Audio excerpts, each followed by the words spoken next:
Hello, everybody. Hope you are all right. Nice to have everybody here, and we are live from Montreal, Quebec, Canada. This is the Shortwave show, live every Wednesday and Friday. Wednesday at 8 p.m. Eastern, 5 p.m. Pacific, 0 UTC. And on Friday at 4 p.m. Eastern, 1 p.m. Pacific, and 20 UTC. And we are live from Montreal, Quebec, Canada. My name is Gilles, and we talk about radio. Yeah, that thing that people think is gone and doesn't exist anymore. Well, yes, it does, and it's actually super important still, and will probably be super important for quite a long time to come too.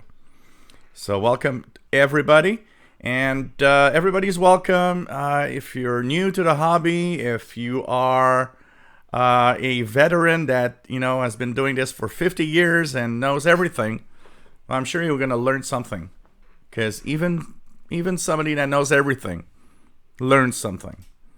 And if you don't know anything, well, you'll learn a lot of things. And it's really a lot of fun. There's a beautiful chat room with wonderful people that are here to, they'll answer your questions. They'll just make you feel like you're part of a gang, and just everybody's welcome. And it's kind of cool. We're a great bunch of guys, and it shows here. I think we all kind of love each other in a certain radio way, and we're all radio geeks. So it's kind of cool to have all of that together, and feels like a big radio party, So welcome everyone, and yes, a new microphone that I had received last week, at the end of last week, but because I didn't have a show on Friday, you guys didn't see it. But it is to improve my audio quality in every aspects of my my hobby, including doing videos and the live shows. So it's nice to have everybody here, and hope that you will enjoy our show. Of course, today I've got my Fin du Monde beer. So this is the beer I got right now. So cheers, everybody.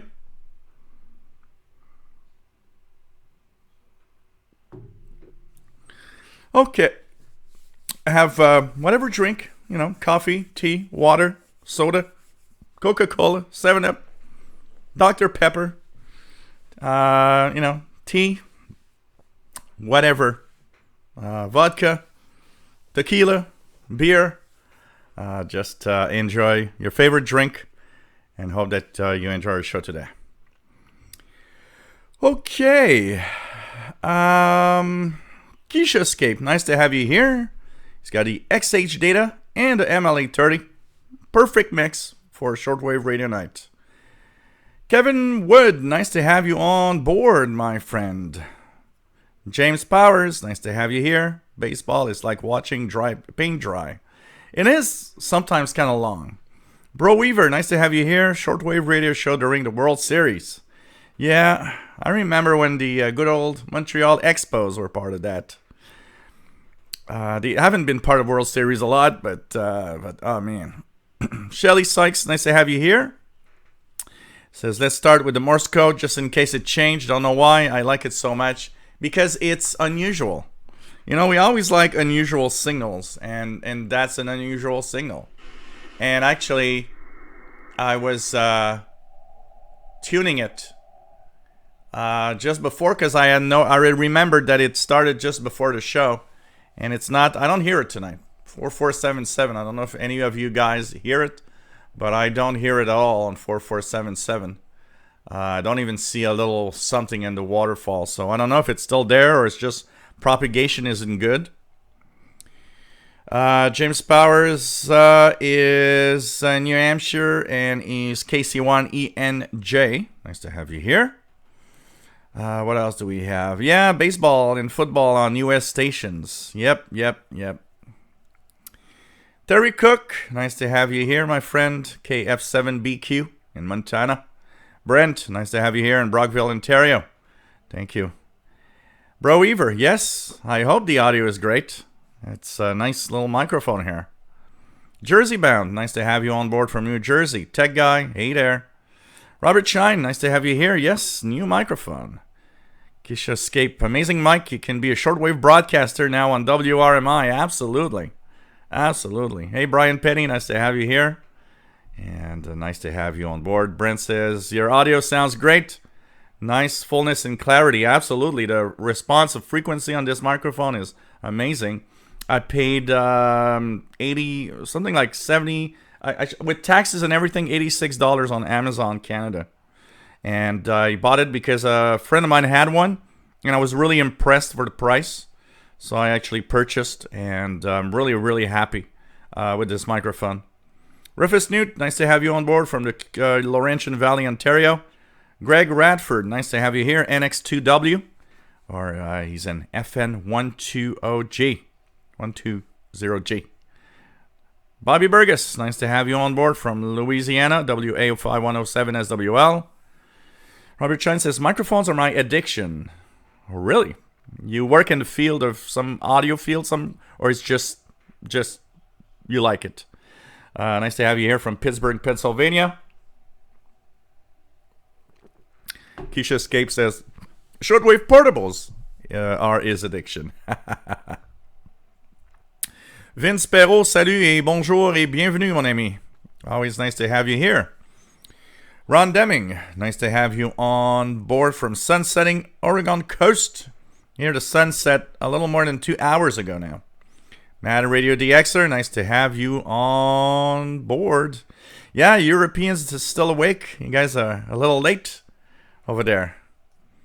No problem, Matt. We'll be waiting for you. Drive safely. James Farley, nice to have you here from Old Bridge, New Jersey. Shortwave listening for 40 years. That's cool. Cool. Simon Templar, nice to have you on board from Portland, Oregon. Jay Jolie, nice to have you on board. Bonjour et bienvenue. Mon ami du centre-ville from downtown Montreal. Love you also, my friend. I'll have a beer tomorrow, apparently. Zach, nice to have you here, Zachary Antol. New mic sounds great. And did you get a haircut? I got a haircut, what was it? Early last week. Danny Shortwave, Radio DX, nice to have you on board from mild Yonkers, New York. Simon Templar likes the audio. Great mic. Cool. Keisha Escape's getting Kodar on 4477. Yeah, I got a weak Kodar here too. But no Morse code from what I think and what we think is basically the Civil Air Patrol. So I haven't heard it. It's 2 weeks in a row now that I haven't heard it, so it's kind of weird. I would guess it's still there. I'm thinking it's probably still there unless they pulled the plug for some reason.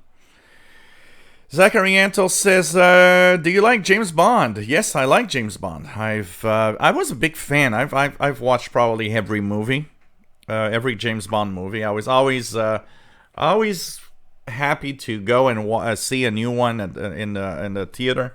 And we had, sometimes here when I was a teen and early adult, the CBC French had in the summertime when they didn't know what to play, at least 1 or 2 summers in a row, they had like a James Bond marathon. Every week there was one James Bond movie, and I'd be watching that every week because I always loved the James Bond movies. So it's kind of pretty cool. I like the old ones a little better, but it's kind of cool. Randy in Riverside, California. Nice to have you on board. Nice to have you on board. So the microphone, let me just show you guys the box. Still got it here. It's a Maono. And this is what the box looks like. It's available on Amazon. And it's Maono, and it's the AU-A04 Professional Audio Innovation Podcasting Microphone. So I got that Thursday of last week. I purchased it on Monday last week, got it 3 days after, because I really wanted to have much better audio. I'm a little oversaturated on that side. I got like that spot that's not positioned right, but oh well. More details on my face. WF7I Homebrew, nice to have you on board. Holy big microphone, bad man. Good evening, my friend from Virginia. And yeah, well, I'm happy to have a shout out on your YouTube channel. And it's always cool. Working on a dew eater for his telescope in the background. Cool. Danny Shortwave Radio DX, nice mic. Now you look like a radio host. I do. All I need is my own transmitter and radio station, and we're on the air 24 hours a day on Shortwave. Dave Todd, nice to have you here from Niagara, Ontario. Trimbali, Mr. Bale, nice to have you on board. What was so special about my last video, Trimbali? So, what else do we have?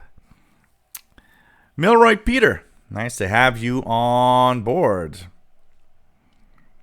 I'm in Montreal and I got MLA30 but didn't install it yet. Hopefully this weekend. Please do, Milroy. You're going to have a lot of fun. It's time to install that, and welcome from Montreal. We have got 2 viewers from Montreal. That's nice. Michael Satterfield, nice to have you on board. K4AFT. Kevin Wood, strong carrier on 5340. Let me just check it out. 5340. I got it here. Yeah, there is a carrier. Absolutely.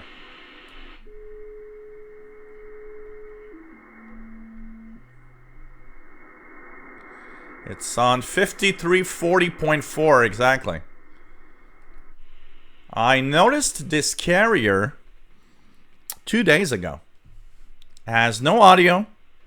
Doesn't seem to have any digital mode to it.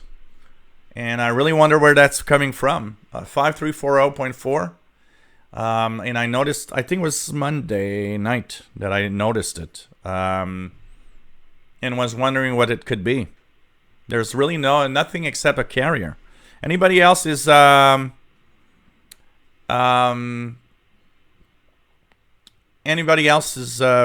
5340.4? Casper Peterson, nice to have you on board, my friend.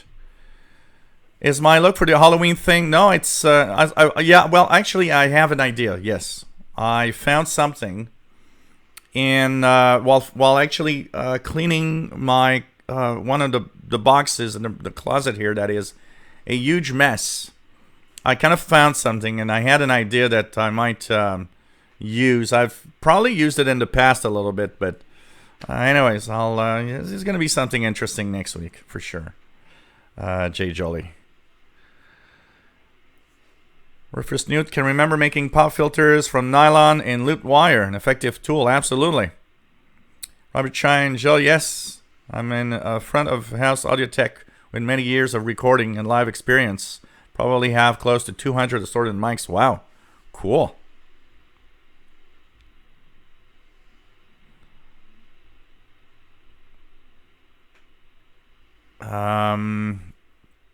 What else do we have? Danny Shortwave Radio X says, got my first QSL since I was young. It was from the U.S. Department of Commerce, National Institute of Standards and Technology, Boulder, Colorado. Postcard QSL from WWVB 60 kilohertz on August 26, 2017. Wow.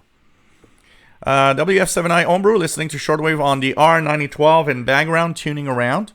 It is a humble radio, but doesn't sound bad with external speaker. It's not that bad, actually. I think I got it here. Do I have it here close? I'm trying to look at it. I had it very, very close. And I do... Oh, it's up there in the on the shelf.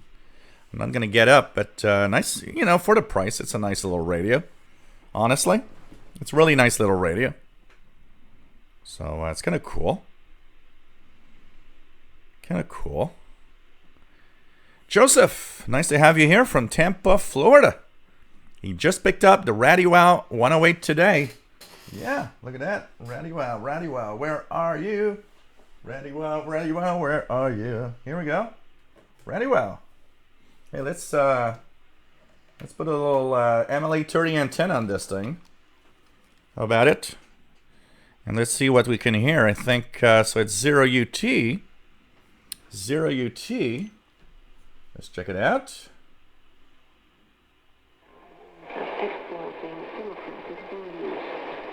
So there's... So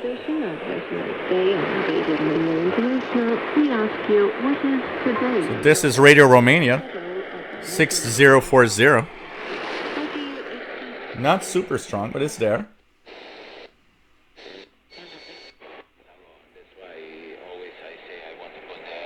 China Radio International. Why you will move here forever? And has your mom been able to come and visit you in China? China Radio International 6020. This is from Albania transmitter site. Do you have a relay?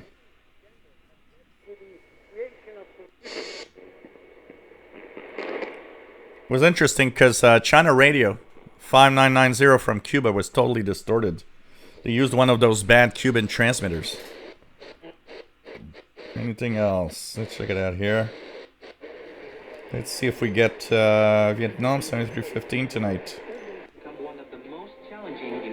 Yeah, Voice of Vietnam from WHRI in the US, 7315. The world's best F1 racers such as Lewis Hamilton and Sebastian Vettel will be behind the wheel, batting it out for pole position in Hanoi. So this is Voice of Vietnam 7315. Let's try Radio Nacional Amazona in Portuguese from Brazil 11780.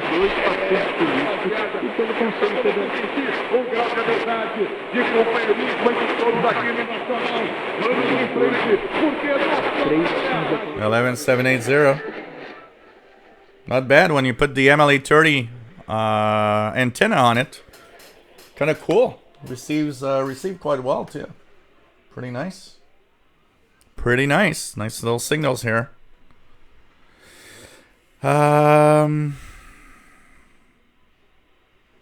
Robert Shine, Jill, have you ever plotted a map of all your viewers and our listeners? Wouldn't it be sick to hear this channel on HF? First of all, you know what? I have a big map of the world here, and a few people have told me, you should actually pin down on a map everywhere in the world where you got some listeners or some viewers to your YouTube channel. And that would be actually a lot of fun seeing, I've had quite a lot of countries actually. And you know what? I actually was on Shortwave a few times, Robert, because some pirate stations that were broadcasting last year were sometimes rebroadcasting my audio on some pirate frequencies.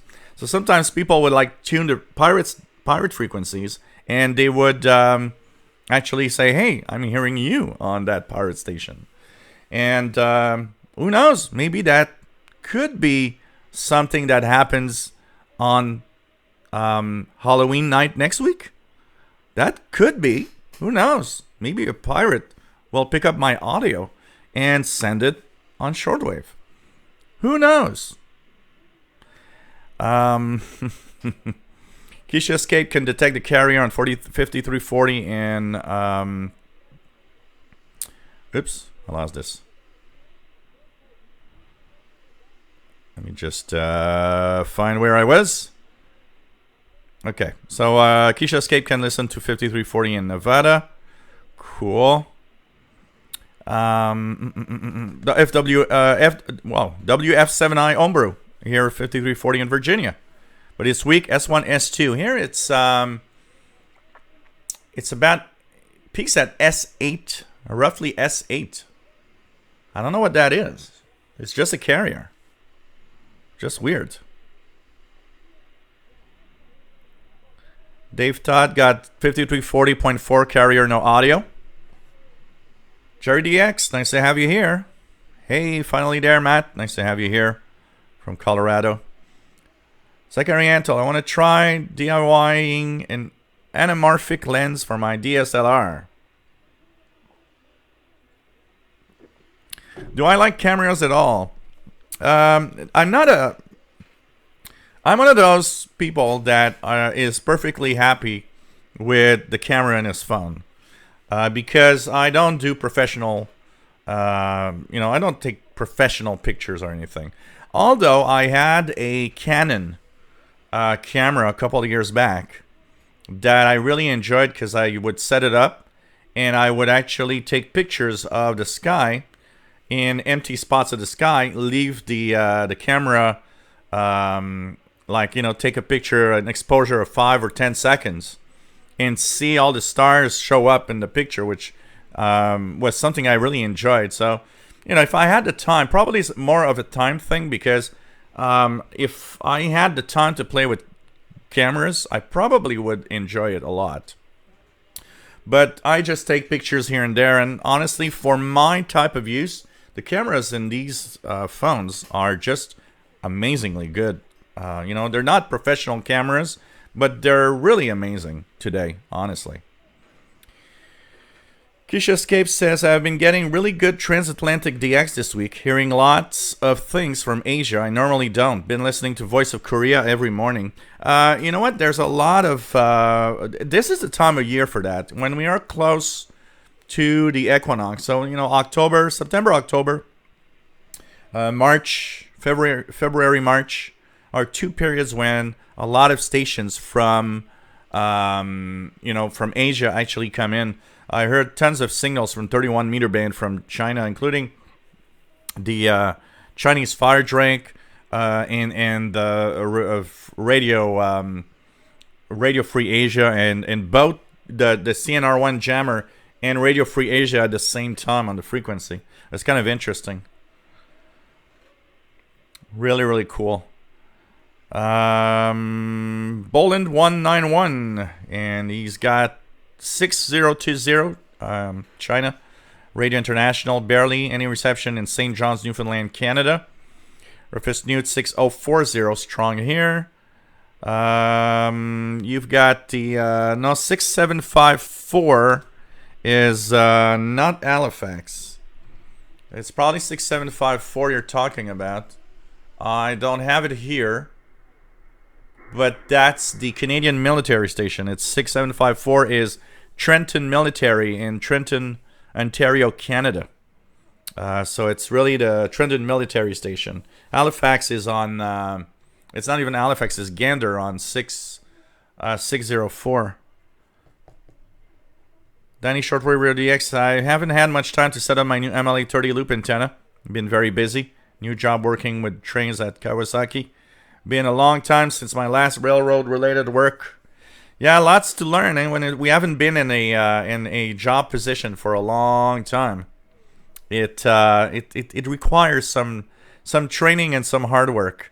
Joey D, nice to have you on board. Voice of Iran Republic has been booming all day. Cool.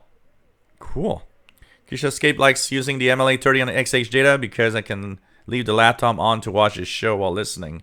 The MLA30 yesterday, if you guys saw the video, I actually had overloading. So on 5920, which is what is 5920? Is WWCR or one of the American broadcasters anyways on 5920 was really strong. And it was actually overloading with Cuba on 6000 when I plugged in the MLA30 last night. It was kind of interesting. First time I see an overloading of signal on the XH data D808. Joseph picked up a C-Crane radio, EP Pro, for some AM DXing. It doesn't have shortwave. Cool. How do you like it? Zacarianto, this has nothing to do with anything, but just discovered the world's largest volcanic caldera of the Filipino coast, 93 miles in diameter. Wow. Bro Weaver, did you hear Alan worldwide last week? Angela got all the attention. No radio talk. I tried, but I couldn't get it. No, wait. Let me see. No, I was not there last week. Last weekend on Friday, I was at a Alouette game, a football game. So I was not there. And I've been having a lot of difficulty actually getting Alan Wiener worldwide. The frequency's been skipping over. AJ Watterson 69, nice to have you on board, my friend. And yeah, it's 6754 is Trenton Military. Keisha Escape tried messing with a Kiwi SDR just now, and 5340 triangulation bouncing around in Michigan, Indiana, and Ohio each time I run it. Interesting. Maybe something in the Northeast. It's just a carrier, which is kind of weird. Kind of weird. KP45, nice to have you here.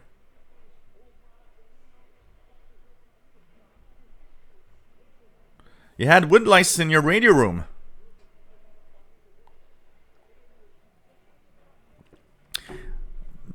Yes, Turnbali, but they mean Halifax for the weather. So they're talking about Halifax, and then they're talking about Toronto, and they're mentioning cities. But 6754 is Trenton Military.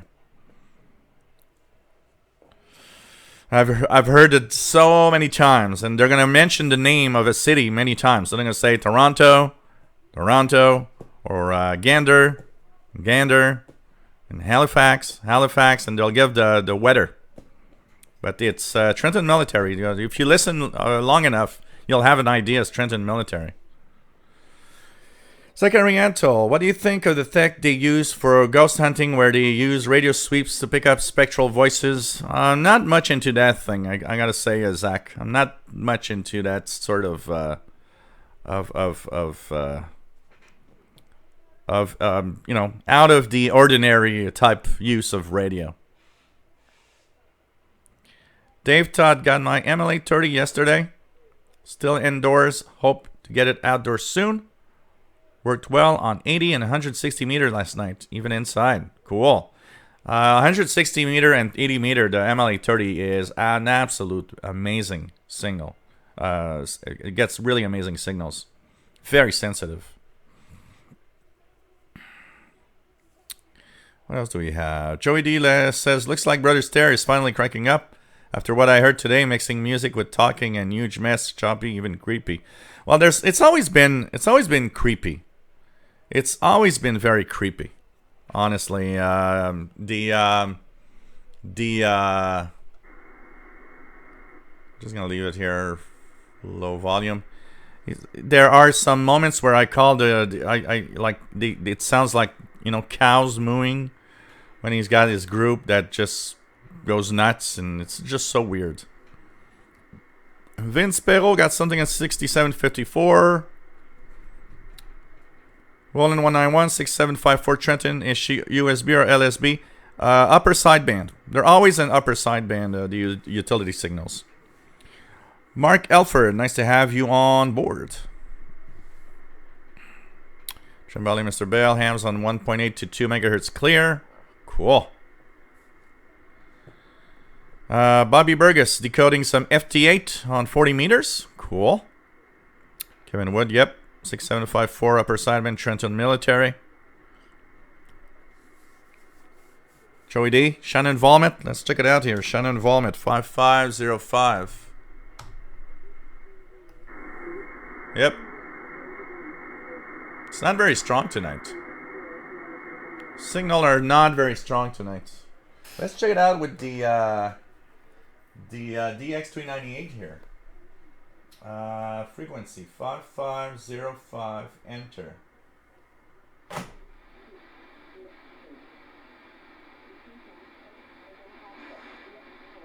Well, this is coming out of the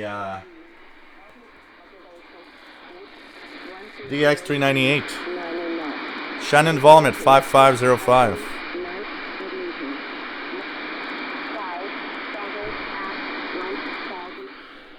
And that's on this trusty old DX398 plugged into the MLA30 loop.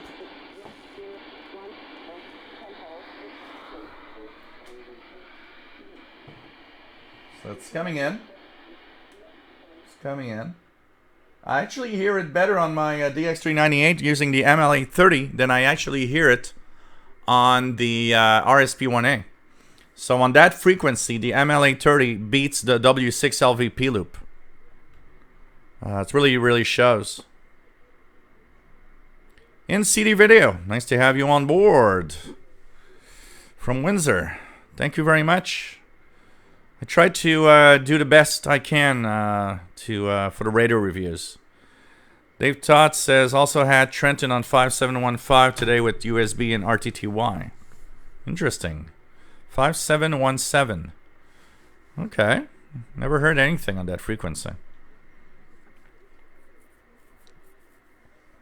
Zachary Antle says, I saw them using something called Ovulus on one show, and that sounds like the name of an STD to me.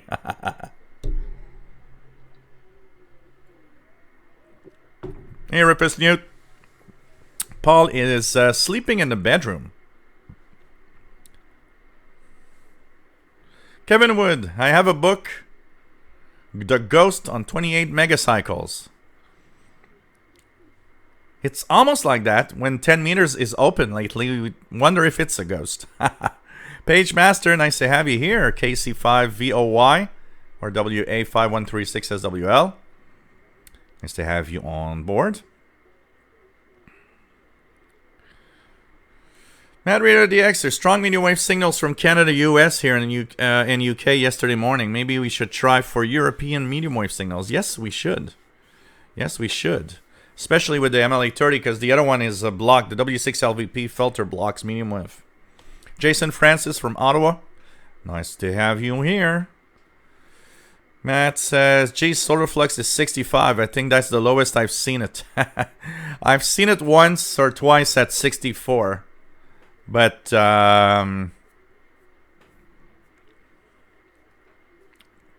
it's slow. We are at the we are actually so last time we had solar minimum, which was in 2008. We had the deepest solar minimum in 100 years, and this year, if all continues like it is now, the solar minimum is actually going to beat the deepest solar minimum in 100 years we had 10 years ago. So we are going to have some really, really low solar activity for the next months before everything comes back to life, honestly. So it's crazy. When you think about it, it's really, really nuts how low and how deep the solar minimum is this time around. So we got to do what we can, and it doesn't mean that there's nothing to listen to. It doesn't mean that there's something that you should turn off the radio. I hear so many people talk like that and say, well, I should probably I'll use my ham gear a few years from now when the sun comes back. And it's like, if you do that, or if you stop listening because of low solar activity, you're not understanding really radio propagation. Yeah, it makes it harder on some things, but I often say it.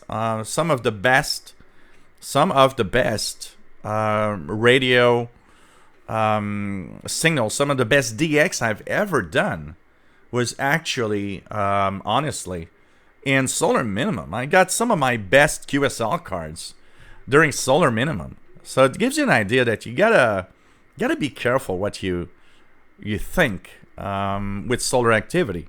Like everybody, I'd like the solar flux to reach 100, 150. That'd be a nice round number. 10 meter band would be open. It would be, the full 30 megahertz would be on, and that'd be nice. But we gotta do what we gotta do with what we have, and what we have is a solar flux of 65. So and still, I'm listening to Shannon Volmet from Ireland. We heard a few signals. China, Romania, Vietnam, and there's lots of activities on the ham bands also to listen to. So, it's kind of interesting. Trimbali, Mr. Bell, if Volmet is overloading a radio, is it vomit? It's a vomit of a Volmet. Oh, man. Mark Elford, my NC270 picks up a lot of ghosts. It needs a mega alignment. Kish Escape, I've been going outside every day to listen to Shortwave for the past 2 months. Spend the entire afternoon in front yard with XH data, and the included a long wire stretch across the yard and to sidewalk. Cool. That's fun.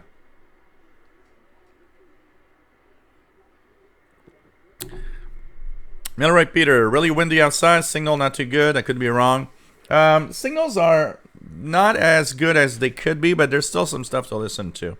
Mostly lower frequencies are propagating. It's very windy. Absolutely. I was hearing the wind a few moments ago. Dark Noise, nice to have you on board from the Netherlands. Robert Shine says, I'm looking for a great portable with SSB. Thinking about the Texan PL385. I think I got model right. Any thoughts? I don't know how much you want to pay, but if you don't hate the form factor, honestly, if you like the form factor, could really consider purchasing the XH Data. This is an overall amazing performer. And it has single sideband. You even have the airband. So long wave, medium wave, FM, airband, shortwave, full coverage. Up to 30 megahertz with single sideband. Several bandwidths. This is the one to consider if you are looking for something with single sideband. I don't know if you're referring to the PL365, which is this form factor. Maybe you're attracted by the form factor of this. You know what? This is not a bad radio. It has two major flaws. No keypad, and that's going to drive you nuts. Because tuning the standard international broadcast bands is going to be okay.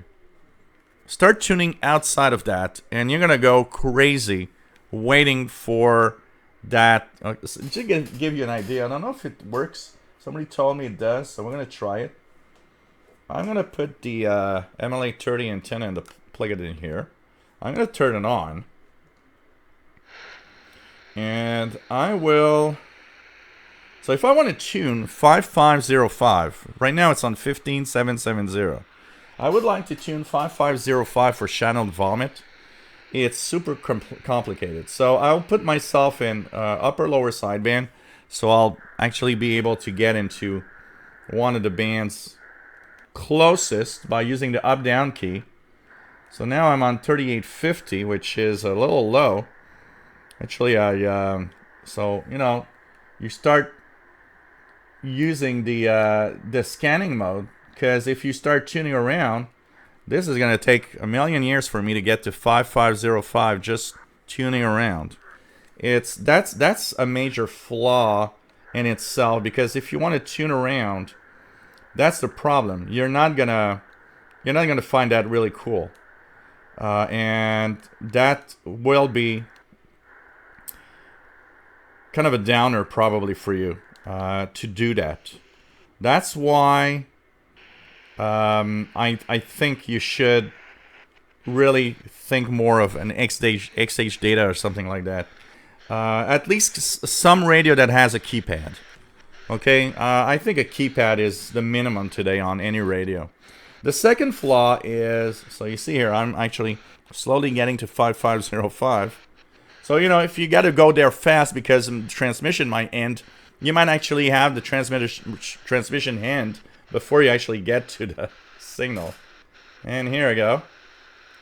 And now I can put myself in sideband.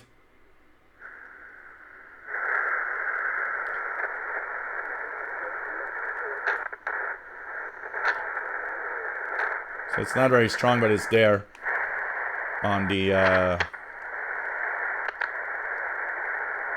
frequency. But you know, it's darn complicated to tune around.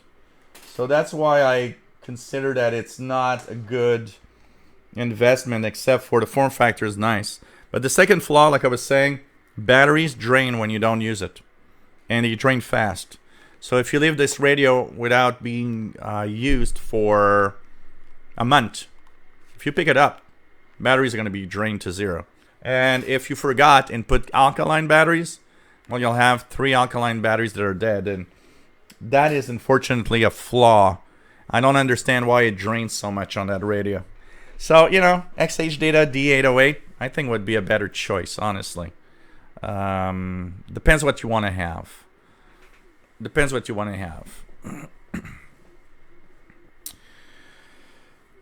Censorship sucks. Nice to have you here. Yes, I will do the best to do that test with the indoor-outdoor on MLA30. I promise. I have tons of videos to do, but I will be doing some for sure. Danny Shortwave, the RadioShack DX398 is a great radio. Love mine. One of their best shortwave portables ever made from RadioShack. Yeah, it's a Sangean branded radio. In reality, it's a Sangean ATS 909. But it is a nice radio. I love it. So, really cool. William Helms in Florida. Nice to have you here. Moria 330. Nice to have you on board. It isn't shortwave, but my local NOAA station finally started broadcasting after years of being off the air. Really? Wow. Okay.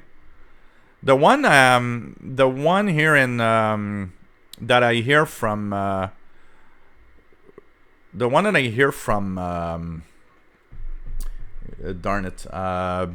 or Plattsburgh, Vermont is Burlington, Vermont is actually last year I think was off the air for like a month and a half. I was like, wow, really?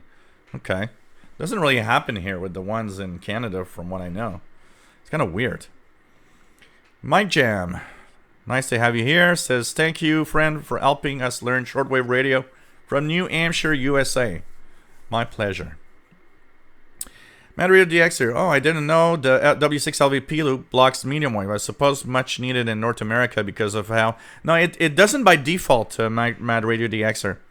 So when I ordered my W6LVP, Larry, W6LVP, sent me an email back, said, look, I looked at where you live, and it's there's a lot of strong stations on FM and medium wave. If you want to have a good experience, we will need to block medium wave and FM. So I added a filter to it. It's a $70 ad, but it added filters. But you know what?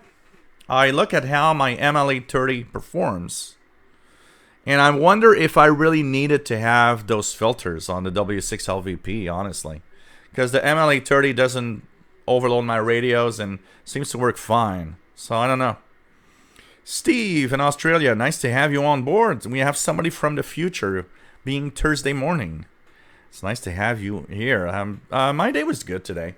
We had a nice day today. A little cool. Well, kind of normal for this time of year, actually.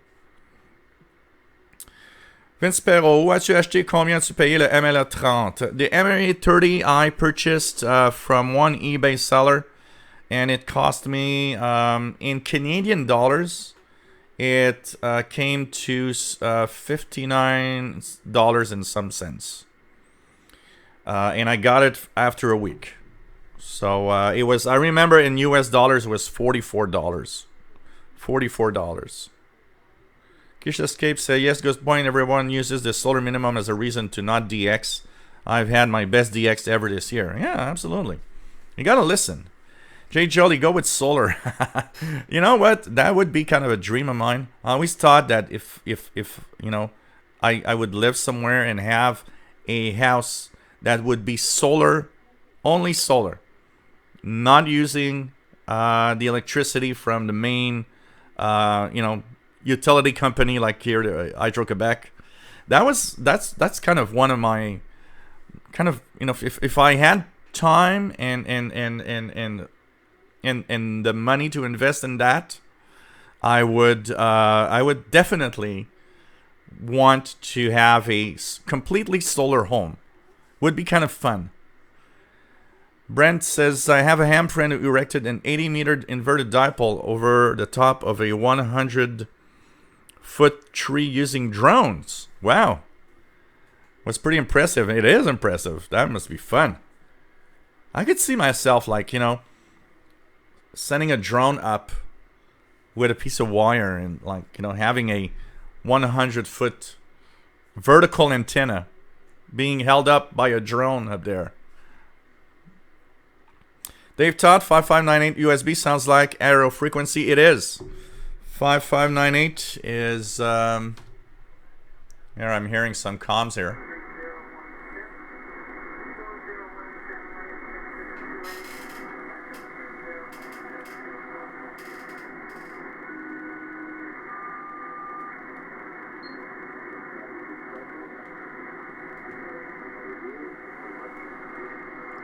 So,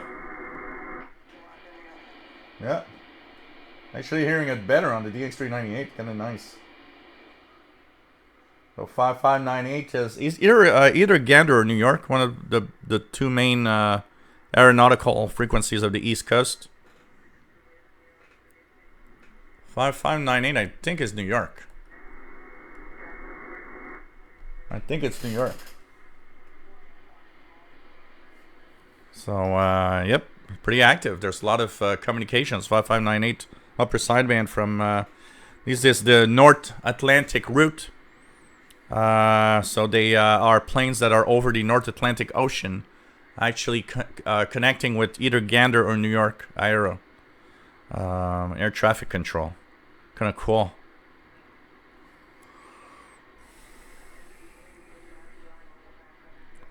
Bob, Bolin 191, 1 megahertz in time. Do you hear Terry Blaylock, the full gospel hour? I don't know. I always stumble. I don't listen to any gospel or any Jesus type programming on shortwave. It's always by accident. But I stumble across that full gospel hour thing regularly. It's one of the U.S. broadcasters, that's for sure, like WWCR or something.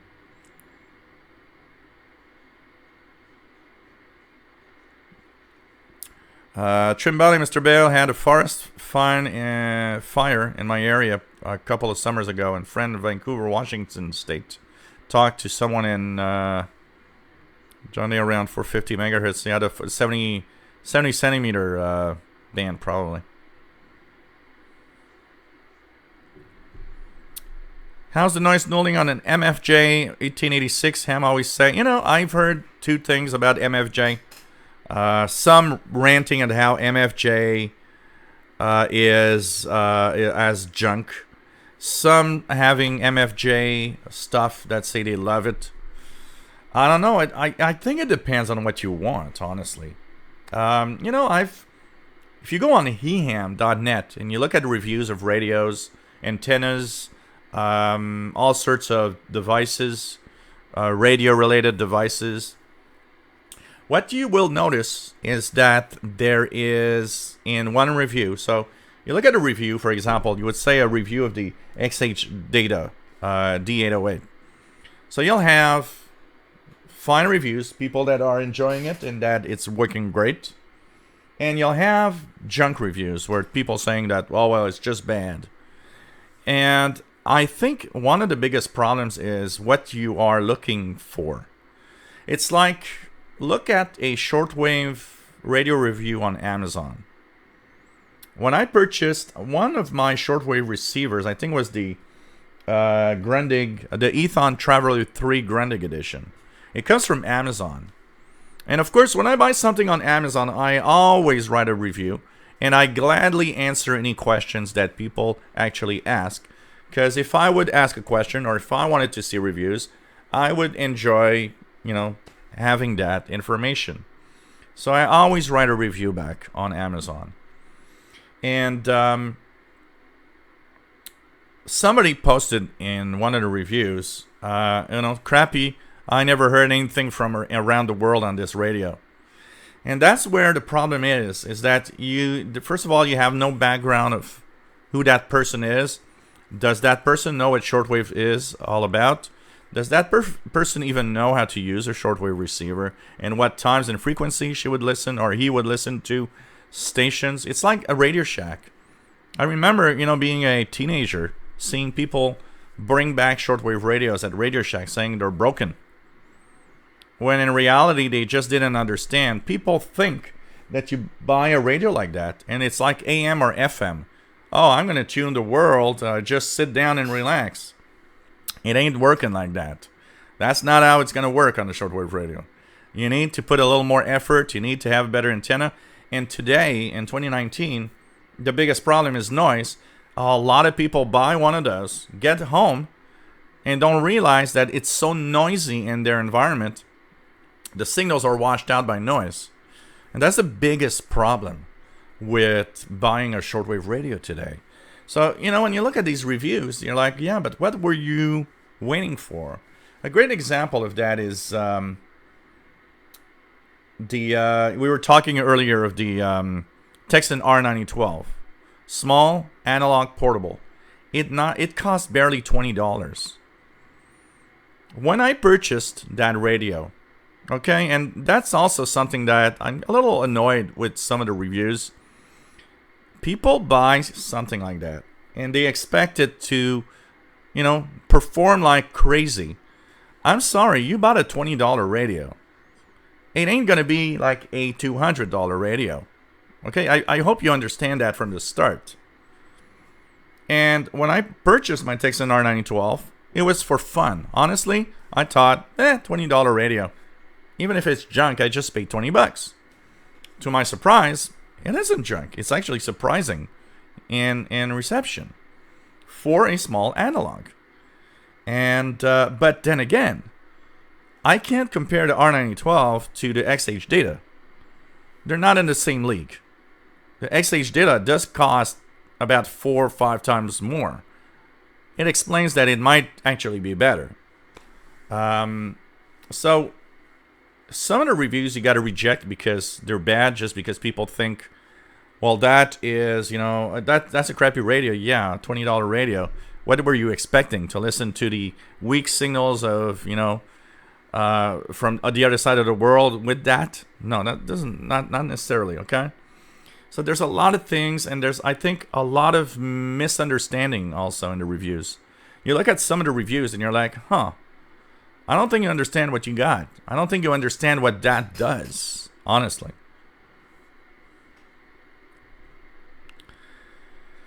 James Farley, anyone tested different size wires on ML830? I need to test it out with my second one. I got the second ML830 here, and I need to set it up inside. I'm going to set it up this week inside. And I'll try that. I got some really heavy-duty copper wire that could actually make a loop on its own. Maybe I should try that and make it like a bigger loop or something and try different things. See if it can be improved upon. Matt receiving the BBC on 7300. That's from Wolferton, UK. It's very weak here in Montreal. It's been... it's there. It's there, but it's not super good. Let's try it on the ML830 and the...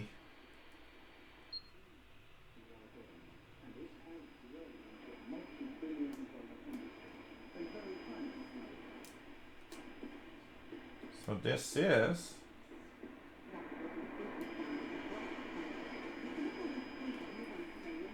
It's not too bad on the DX398 actually. BBC from Wolferton, UK. Not too bad, not too bad. Let's check it out on the... let's try it here on the RadioShack 7300. BBC World Service. Yeah, not too bad. It's a little weak, but it's there. I got a little breakthrough of some... it's kind of overloading a little bit. I have the impression it's overloading maybe of... Yeah, no, it's not super strong. Maybe Radio Marti.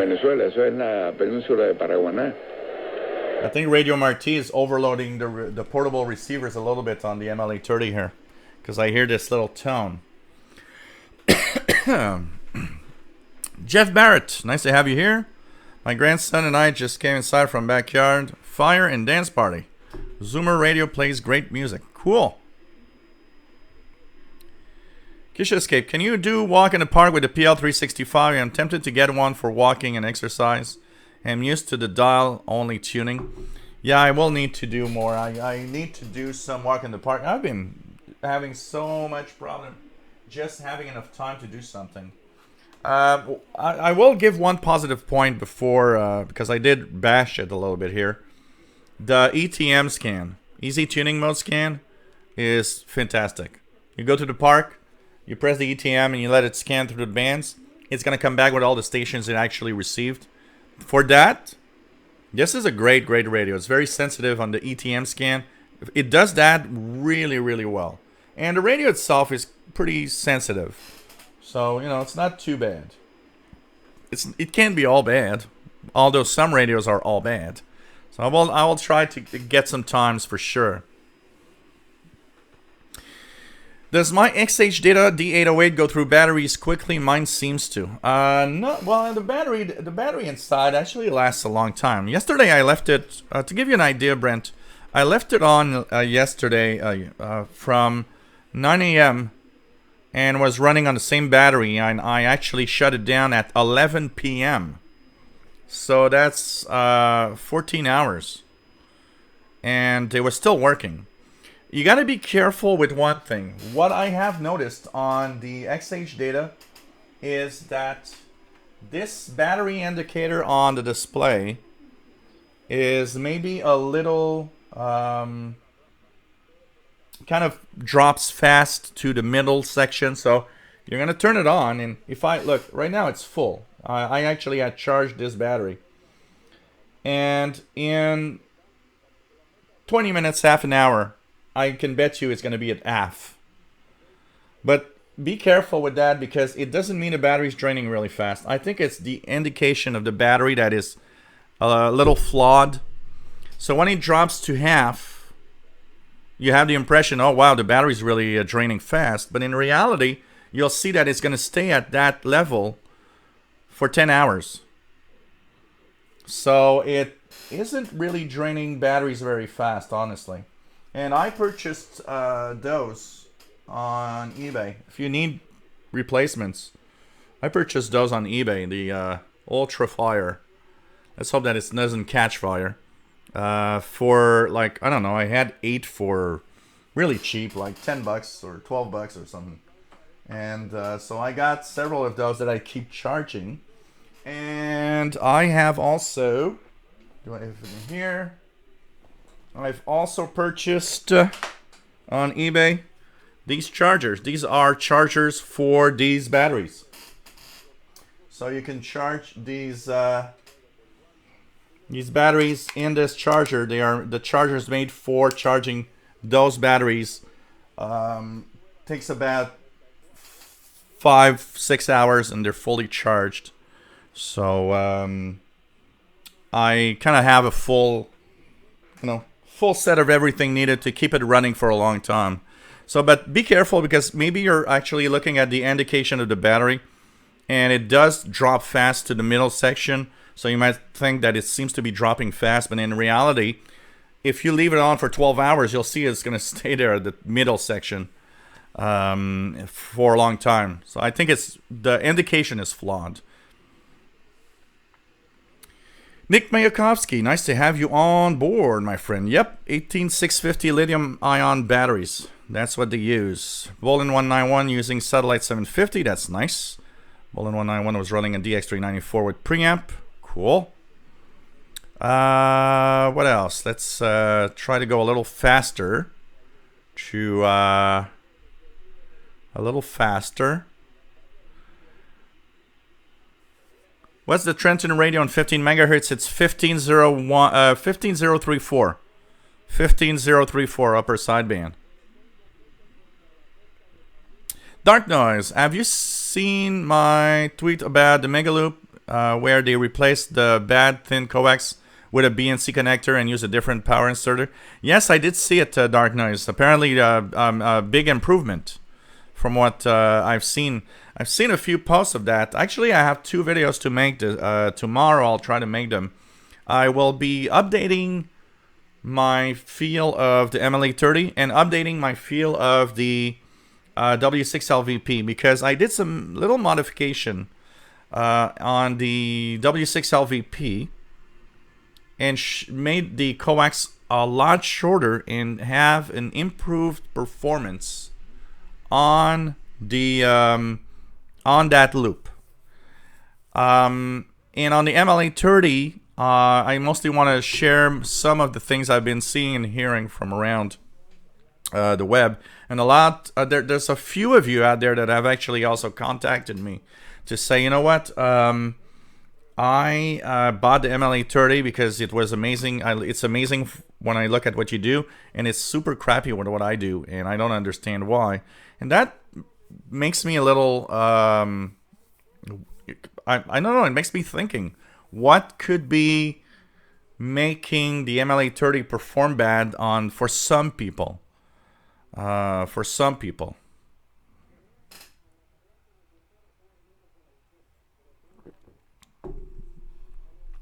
So, what else do we have? Jeff Barrett, I have a little county com that doesn't have SSB. It came with a rechargeable battery, and I have no problem with it discharging on its own. Yeah, if it doesn't have SSB, it's because you have another. It's another model. It's really the one with SSB that drains. Yeah, the PL360, which is its little cousin. Yeah, Nick Mayakovsky. The ones I have here. So I've tried two types, and the ones here. So this one here says it's 6,000 milliamp hour, which I don't think it is. This one says 5,800, which I don't think it is. But they work well, and they are probably just standard. It's just that, you know, the Chinese rechargeable batteries are always overrated, and they're never with a rating that they are actually showing on the package.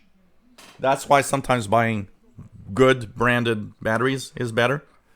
But it's kind of interesting. Chimbali, is a DX398 better than a Yacht Boy 400? I owned a Yacht Boy 400. Of course, I never owned them. I don't think I've ever owned them side by side. I would say that because the Yacht Boy 400 is pretty good. Unfortunately, I would have enjoyed testing it more today with the added knowledge that I have. But I think that would be they would be, you know, at least equal in performance. That's for sure. Moria 330. I like my CC Skywaves SSB. Just wish I could attach an external antenna to it, like the C-Crane Shortwave. It does come with a wire to clip a telescopic antenna. Well, you know, at least you can do that.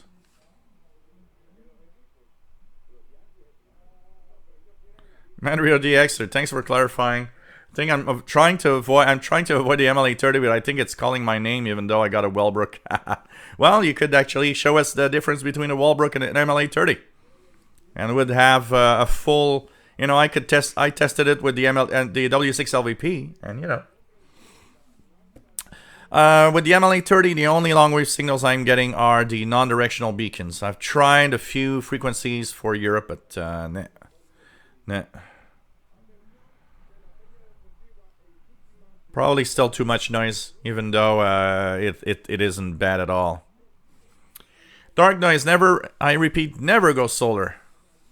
Yeah, I've heard a lot about that. Those inverters that actually create a lot of noise. Absolutely. Yeah, December cloudy. You know, imagine it's cloudy for 2 weeks. Darkness says solar panel installations are a nightmare. Companies mount cheap Chinese solar panels, bad inverters. Yeah, I've heard a lot of bad things about that. For sure.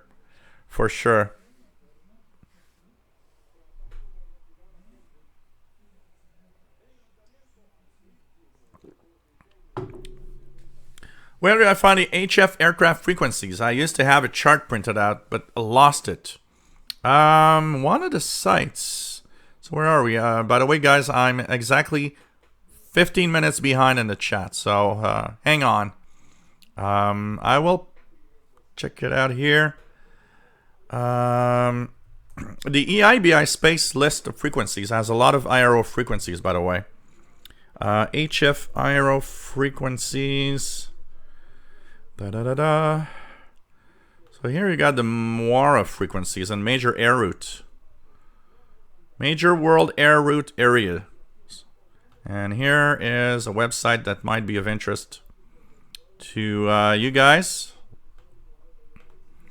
So this is for IRO communications. A lot of frequencies in here. I use that list a lot. So you might want to check out the IRO frequencies for that. Yeah, Kish Escape, like you say, people get a shortwave radio, put it next to the TV or computer and say they don't receive anything. Absolutely.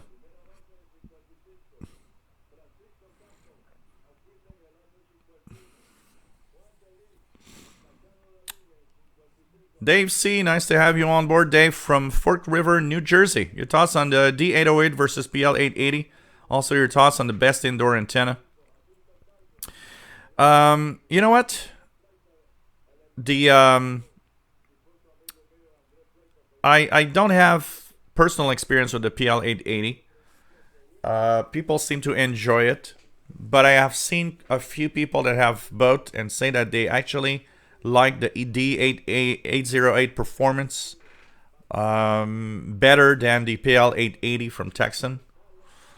And for an indoor antenna, you know what? Get that MLA30 loop. It's small and easy to actually mount indoors, and I've seen a few people using it indoors with that and having pretty good performance, as long as the noise isn't too bad indoors. So you know, yeah. Problem is, Bro Weaver, is that the it's not just FCC and Industry Canada fault. There's a lot of cheap Chinese crap that never gets tested and just goes through. Imagine all the stuff we buy on eBay that never got tested here and will never be tested here, but you got it and you plug it in. You know, people buy that cheap Android box to put on their TV, and that thing is absolutely not verified for noise or anything. They plug that in, they get that really bad power supply that makes tons of noise, and then it washes out shortwave for some neighbor somewhere, you know. So unfortunately, there's a big mix of stuff, I can tell you that.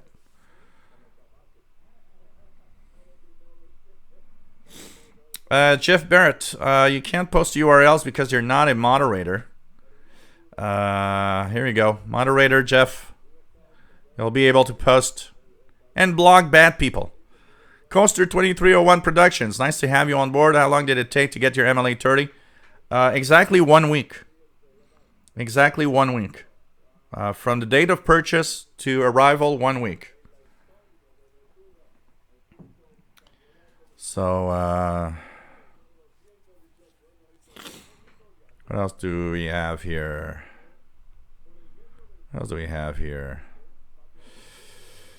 Let's try to make it down a little faster. Mark Alford, yes, I should get an MLA30 endorsement. I need to call some Chinese guy somewhere. Hey, I'm from Canada. You've sold 10 times more in MLA30s now because of me. I want to have my share. No, I don't want my share in yuan. I want my share in dollars. Oh, man. Kish Escape says, Ham told me off because I'm not... Whoops. Let's go down. So here we go. Trying to find where I was. So Keisha Skip says, Ham told me off because I'm not supposed to be able to receive 160 meter ham with a loop as small as cheap as MLA30. You know what, Keisha Escape? Funniest thing. When I posted a video of receiving 160 meters with the MLA30 and the W6LVP, one of the first comments was, oh, well, you know, you're receiving bad because you're receiving 160 meters. I'm sure pretty bad with that small loop. It's impossible that it's good. Yeah. Right. Vince Perrault, 7300, pretty clear in De Montagne. Cool. Cool. You know. And Matt says, people have funny prejudice that they hold on to. I found a guy who says that he tells folks he's using a G5 RV. They give him poor reports. But if he just says it's a dipole, he gets good reports. There's a lot of that going on. A lot of bashing, unfortunately.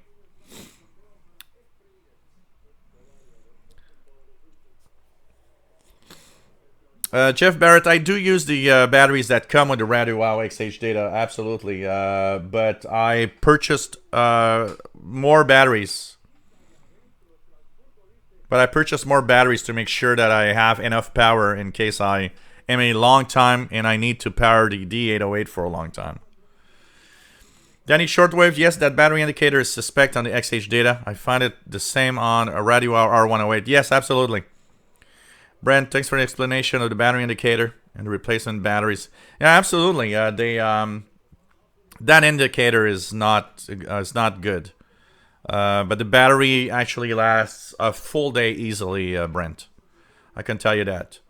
Even the original one from the radio.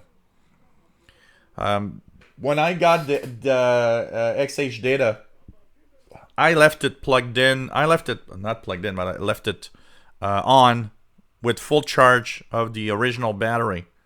And I left it on at least that day. It actually worked probably 14 to 15 hours easily. And it was still going on strong.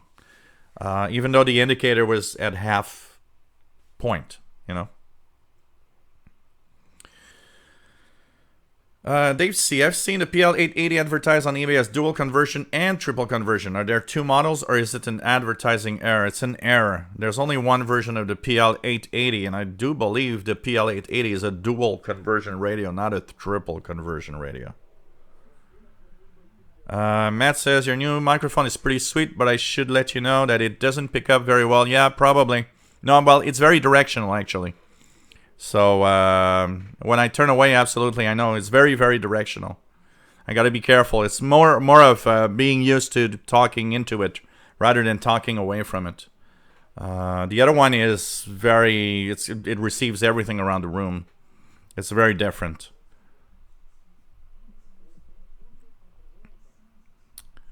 Jack H.H. Fenton, what frequency am I on right now? Well, my I'm on 7335, which is Radio Marti on the RadioWow, and on the other one here on the SDR. Oh no, I'm checking out what's on, if there's anything interesting to tune around. Checking 40 meters, honestly. Checking out a little bit of 40 meter band. See if there's anything on. There's a few signals on 40 meters actually. Trimbali, what makes the MLA30 work bad? Is a bad connector or it not plugged in if it has a preamp? You know, maybe that's the thing. Maybe some people don't plug it in the power, because it needs to be powered. It needs to be powered. Gerald Cricket, nice to have you here. Yeah, I used an old little white chunk block power from my old iPhone. It works great. I want to do actually a test at the dollar store here. They have 3 different little power adapters, white power adapters that try to imitate the Apple one. I wanted to purchase all 3 and try them on the MLA30, see if maybe a bad power adapter could be a cause of some noise for some of the people. Because I suspect that could be one problem. If you are powering it with a bad power supply that makes a lot of noise, maybe it is inducing some kind of noise within the loop. Timbali says, my dad had Chinese lithiums that let loose gas while in large convention center on business trip in Vegas. Woo. Okay. Jay Charlie, take care. And see you tomorrow for a beer. So I want to try different power supplies and see maybe if that could be the cause of some of the problems. So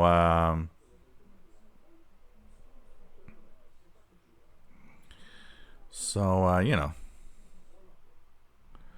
Okay, let's go down. Try to catch up with the chat a little bit here. Andy Colley, nice to have you on board. Thank you very much for the nice comments. Salut Antoine, nice to have you here. K3DY. I was flying long haul on 777. We used HF as well as CPDLC to check on and get oceanic clearances. Trying Mumbai radio on HF was a nightmare. Very poor radio procedure. Wow. I guess they don't have all the same professionalism. Simoranman, nice to have you here. Quick question. Your thoughts on CC Skywave versus Grundig G5? Unfortunately, the CC Skywave, I have no experience personally with any of them.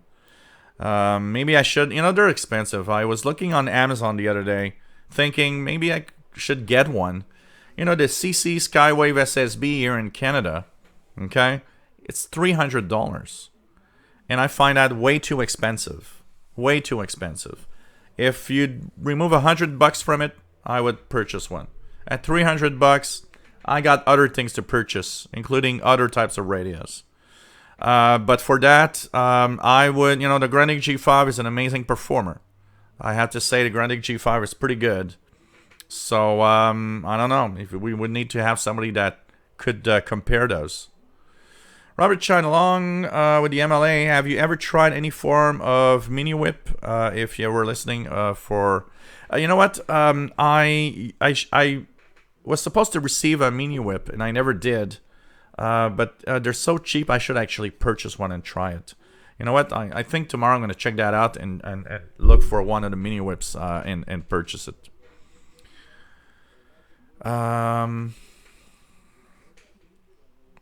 Yakish Escape, there is a squelch on the SH data.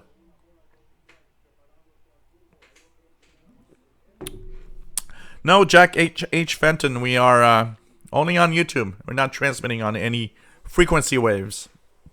Mika Dalmage, nice to have you here. It's the Larry King Show, yeah?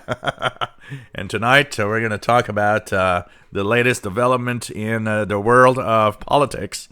Yeah, right. We had enough of politics in Canada for this week. John McClure, nice to have you here, my friend.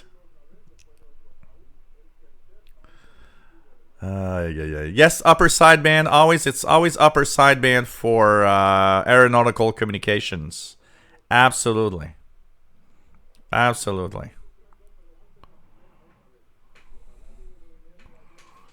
So,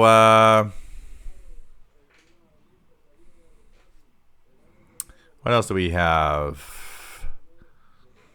Dave C., I missed your thoughts on regarding comparing 880 and D808. Like I was saying, I don't have the 880, but some of the comments I've seen is that a lot of people seem to favor the D808 over the 880.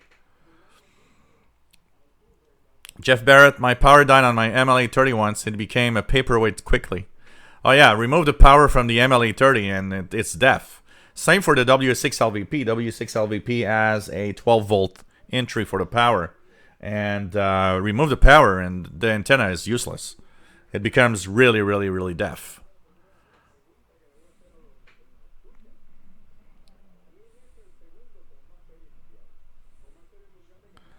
Whoops. What else do we have? Joey D, what is good CW decoder besides those crappy ones that come with Kiwi SDRs?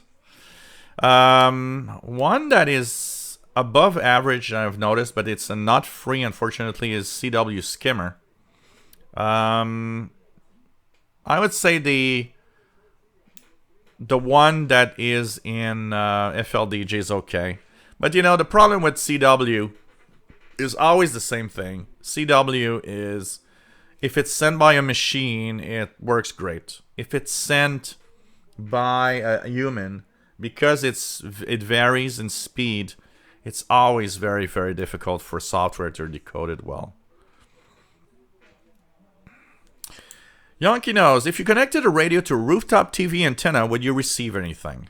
Well, you would receive. It's just that these antennas are not made for the frequency range you're listening to for, say, shortwave.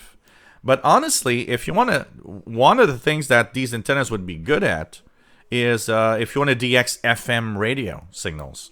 You live in a place where there's not a lot of FM radio signals. Those rooftop TV antennas for FM DXing were great on FM radios. Also, the if you have a scanner radio, VHF, UHF scanner radio, those are not bad at all also, because they are on the same frequencies that used to be the old TV channels. What else do we have? What else do we have? Nick Mayakovsky, we use TV antenna for improved FM. Yeah, absolutely. Vince Perrault, what radio scanner would you recommend for air traffic, police, firefighters, and air? So today, a lot of the stuff that you have, Vince, is digital.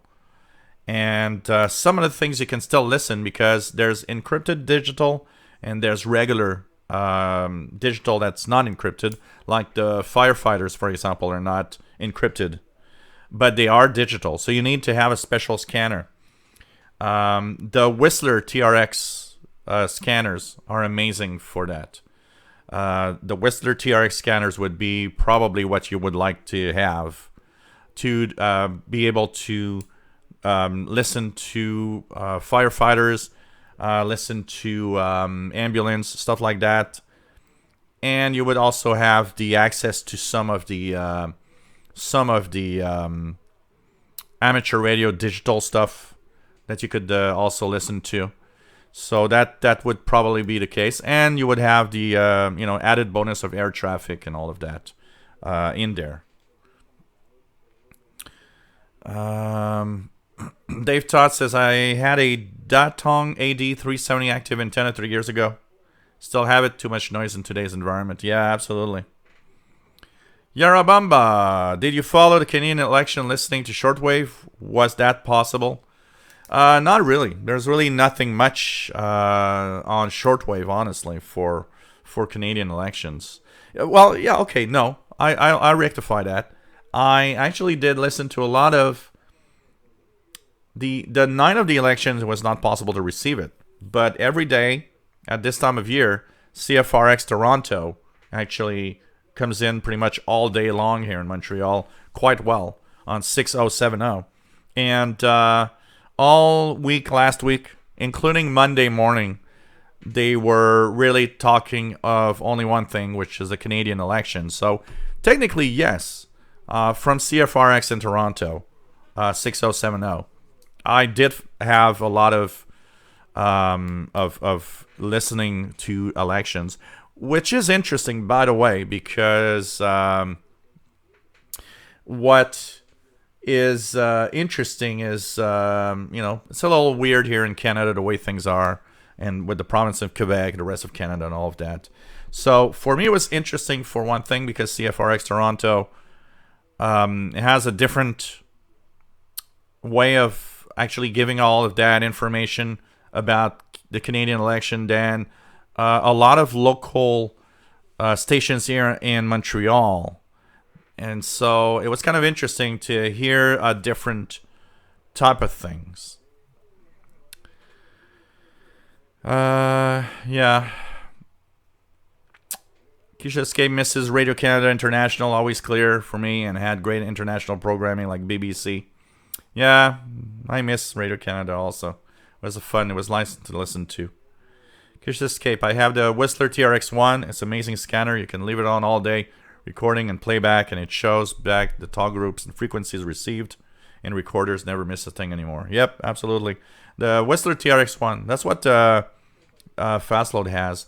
That is probably, if I have in addition to what I would add to my radios, would be a like a Whistler TRX-1 or something like that. I need to have that. Maybe I would, if I would have that, I would reactivate my VHF, UHF channel a little more, because I'd be doing more videos on that for sure. You know.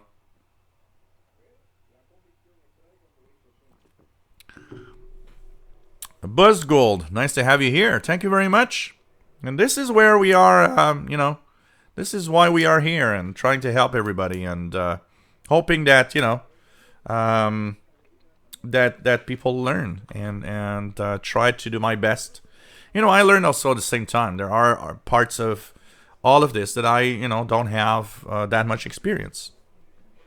Talking about that, a little self-promotion here. If you like what I do, guys, and why not think of a little donation, PayPal donation at paypal.me/shortwave.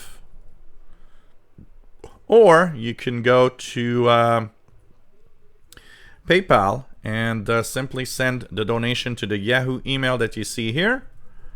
And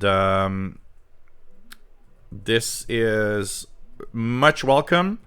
One of the things that you see in my face right now, that microphone, thanks to your donations, I'm improving upon, you know, the studio, the videos, the camera, the laptop. So this year, you know, 2 things have changed. Laptop, new laptop, you know, $1,800 for a laptop because I need a really good laptop. You know, new microphone. And of course, there's the lighting systems that I upgrade all the time. So one burns out, things change. You got to change stuff, buy new bulbs. You know, and I have a much more expensive setup than most people because I need to pay for a better grade of internet access in order to actually send this out. So, you know, I also spend money. Yes, I do have YouTube monetization, absolutely. But your donations are helping a lot. Your donations are helping keep everything to this level. And, you know, I use your donations for all of this. So, you know, it's kind of interesting, you know, to upgrade all the time and to have new equipment. And and your donations are helping a lot and making all of this better. So, you know. What else do we have?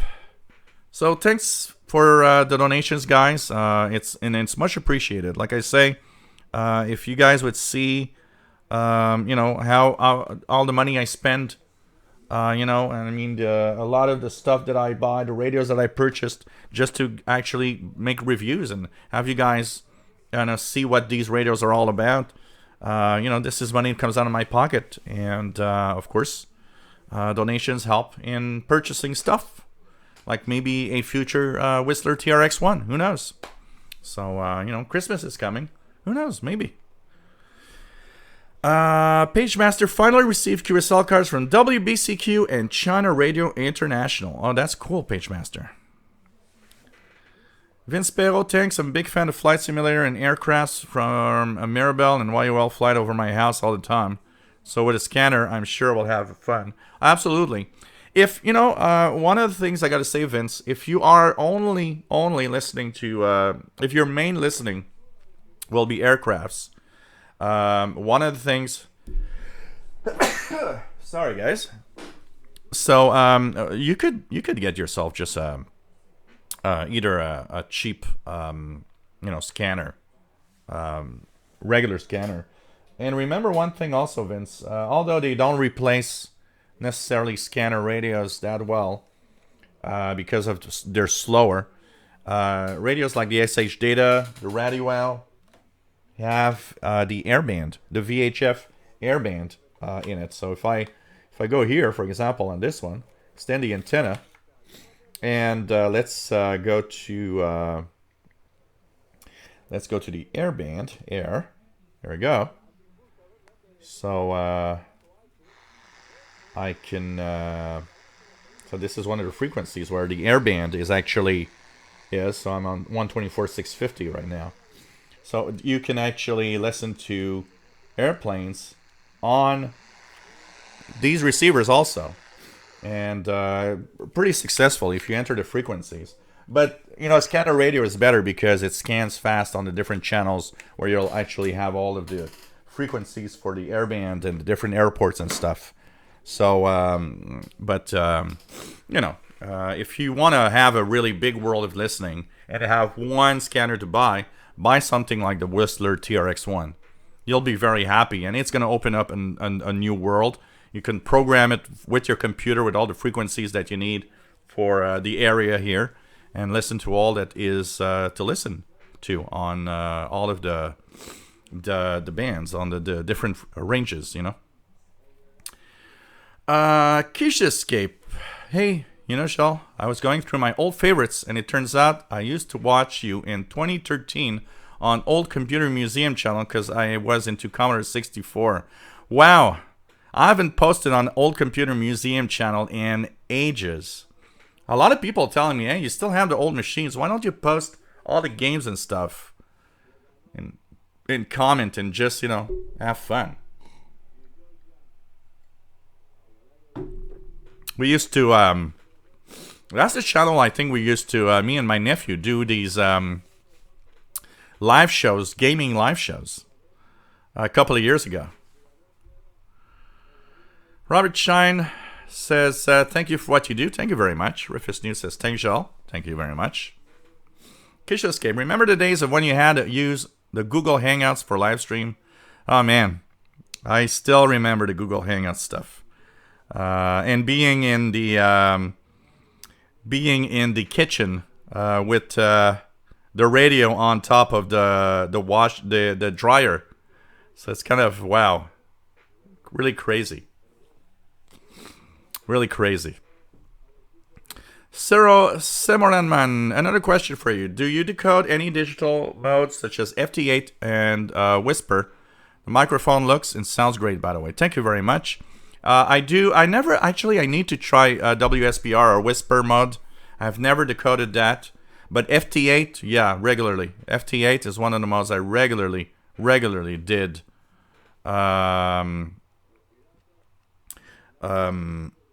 Decode that. It's one of the mods that I do with FT8, FT4, JT65.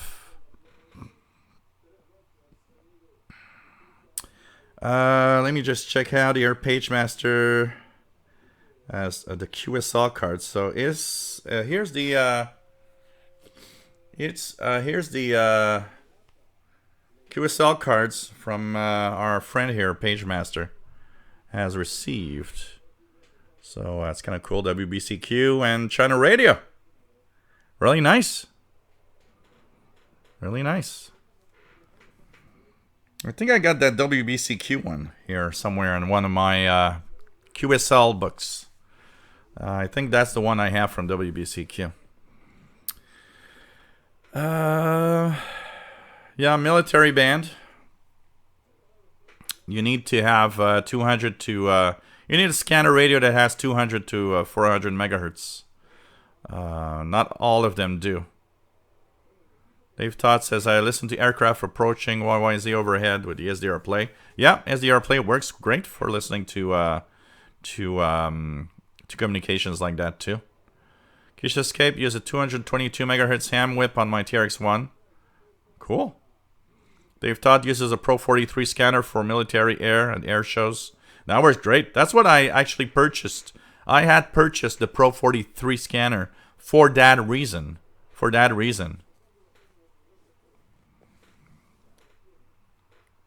Vince, the TRX-1 is expensive. I totally agree. But there is a very big difference because it actually has all the major digital modes. Because one of the things, Vince, you got to know is that today's radio scanner scene is very different from what we were listening to 20 years ago. 20 years ago, everything was analog. 20 years ago, you could listen to the Montreal Police. You can't anymore. All these services are moving to digital.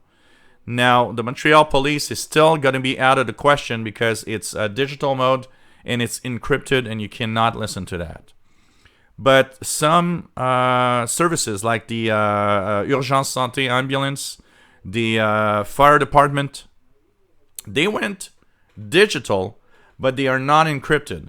So with a TRX-1, you'll be able to decode or listen to that digital hash and hear the voices of what they are saying. That's why it's expensive, because it has a lot of modes that it can decode.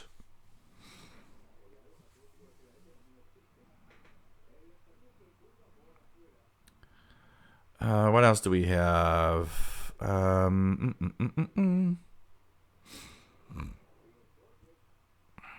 Oh, this is a music show, yeah. And he usually, like Matt says, WRMI's This Is a Music Show 5850 and 9395. And he actually sends some slow... Is it? No, he sends like MFSK 32 stuff. Something like that. Isn't there a... I just want to check something here. 5085.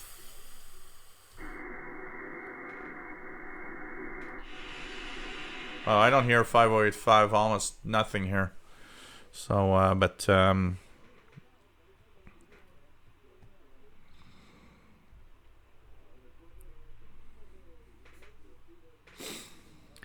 yeah, Jack H.H. Fenton, I know. You know, there's one of the biggest problems with the digital modes is the fact that everybody stayed within the same range. So, you know, it used to be easy. We used to have Baldo RTTY on, you know, on one frequency range, and we used to have very little other things in digital, and then slowly we creeped up with new digital modes, and now there's tons of them. But everybody stayed within, you know, say on 20 meters, 14060 to 14100, and the only difference is that same 40 kilohertz wide range. Instead of having 2 or 3 digital modes like it used to, now it actually has 15 different digital modes everywhere. And it's all jam-packed together very close. So it is sometimes a little awkward, a little difficult to decode well. And FT8, JT65 are extremely popular. And they are very, very... Because the problem is, there's FT8 and FT4 and JT65 and Whisper, and they all spread a little on the sides. And what's happening is now it's taking a bigger chunk of the the band. And you know, I get the drift. I get the drift.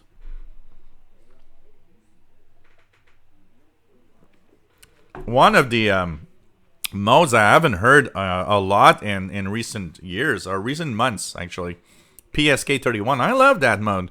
You know, I like RTTY and PSK31 for one thing, because you get conversations. A lot of those that use RTTY or PSK31, they want to talk. They don't want to talk with their voice, but they want to talk. So they use these modes to have digital conversations, which I find much more interesting than a call signs. That said, the FT8 modes are amazing. All the FT modes are amazing for weak signals. You get DX in there that's just crazy. But I mean, I don't know. It's, you know, I think there's that maybe there should be a wider range accepted in convention as digital modes to give a little more hair, especially since there isn't as many voice hams as there used to be. But then again, you know, it's difficult because some hams will be frustrated that we remove part of, or we actually take a chunk of their bands and decide that there's more digital stuff on it. There's a lot of guys that hate digital modes, obviously. You know, I always hear, oh, that FTA mode or that JT65 mode is killing ham radio. I don't think it's killing ham radio, and we got to accept one thing. We got to accept that we're moving on in technology, and digital modes is part of what we're moving on in the future of our technologies, including ham radio. Yeah, I get the drift, and I actually observe it as a listener when I want to tune some digital modes. Bobby Burgess is listening to 5850. Also, PageMaster's got a Whistler 1010 scanner. Cool.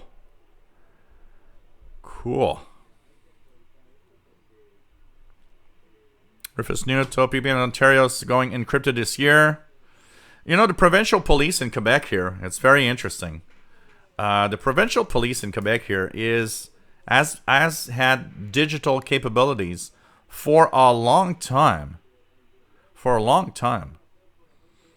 And because of, province of Quebec here in the south, there's a lot of mountains. It's difficult to get signals across in very long distances sometimes.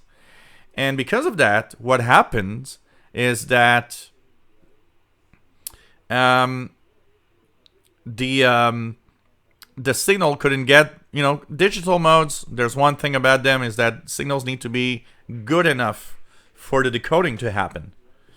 So here in the provincial police in Quebec, what happened is that they all had that digital stuff, and I thought provincial police was over. We couldn't listen to that anymore. Well, it turns out you can listen to it quite a lot still, because half of the time it doesn't work well in the digital, so they're always on analog. So I would say that 80% of the provincial police communications here in the south of Quebec are still analog because they're having too much hard time with the digital mode. They use that digital mode mostly for sensitive information. Before the provincial police, they would actually, say for example, they would stop a car on the highway. They would ask for the license plate and get the details. So you could listen into the name, the address, who the person was he or her arrested in the past, stuff like that. Now that information is what they will encrypt most of the time in that digital hash, and the regular communications they'll keep in analog mode. Prasad Asaldekar, nice to have you here from India, and better late than never. Absolutely. Tony Turtle, nice to have you here. Kishascape, yes, I do have the classic Realistic Pro 2006. I should actually set it up a little bit more. Because, I see it from time to time. It's in front of me right across the room right now. And I'm like, man, that thing works. Why don't you turn it on and have some frequencies of interesting stuff that you could, analog stuff that you could still listen to. Samuel Pearson, power bumps and losing memories are drawbacks to digital scanners. So, yeah, maybe. I don't know. It depends maybe on the models, I would guess. Trimbali, Mr. Bell, ask his dad what model his loop antenna is. It's a Pixel.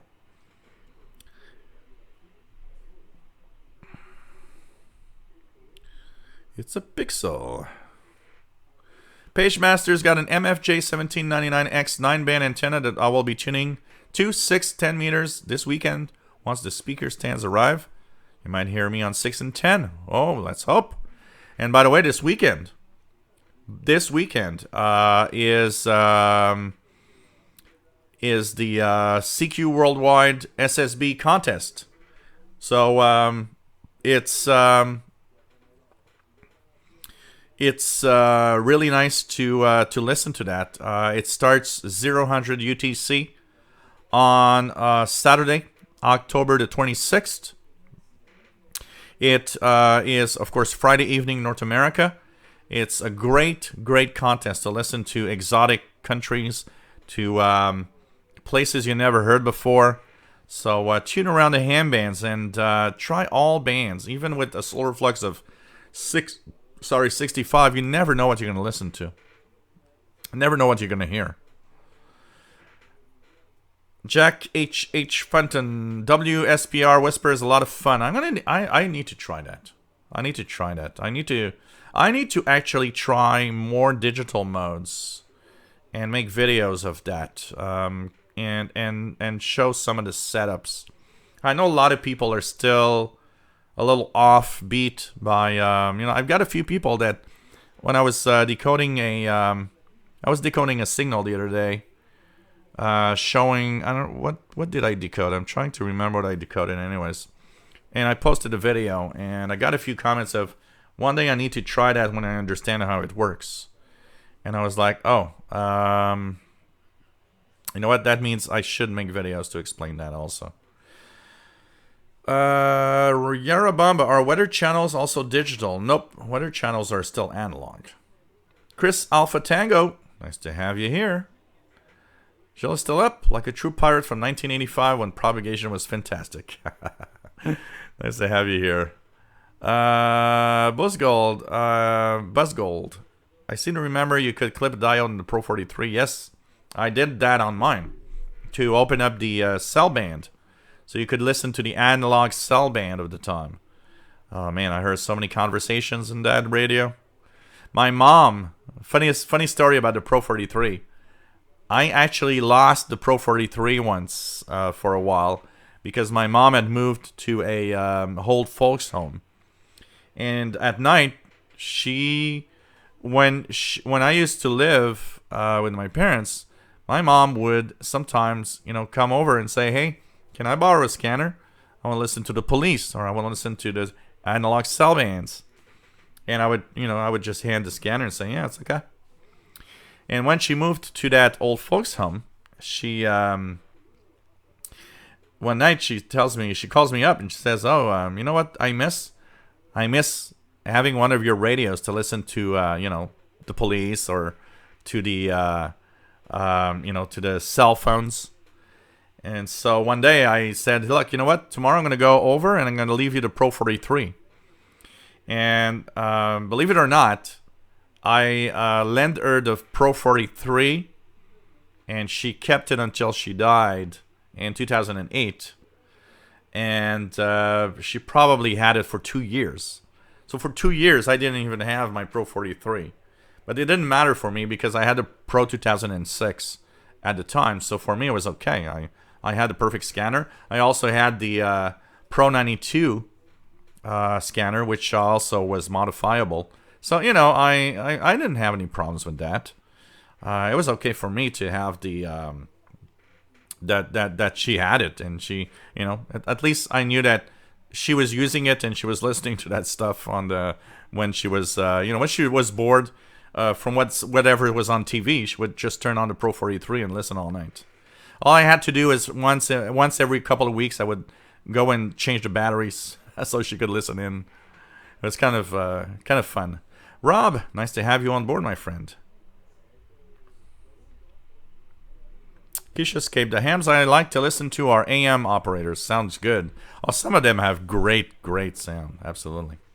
WF7I 5085 transmission audio is cutting out periodically.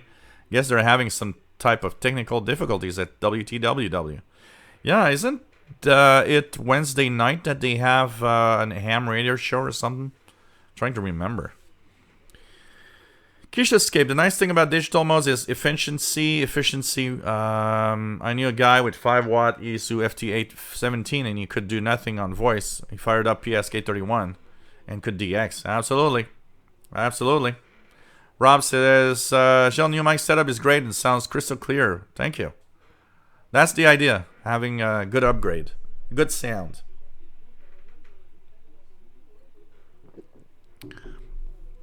Rufus Newt 5085 decent. Tony Turtle, what would be cool is if they allocated frequency and modes so there were no disturbances unintentionally. Yeah, unfortunately that's a problem.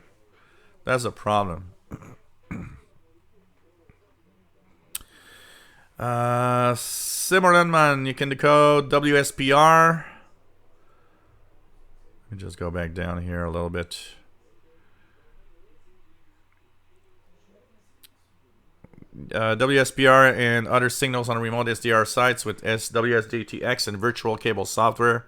You can also use, because there's virtual cable software, but you can also, if your PC sound card actually does accept it, my PCs here all have it.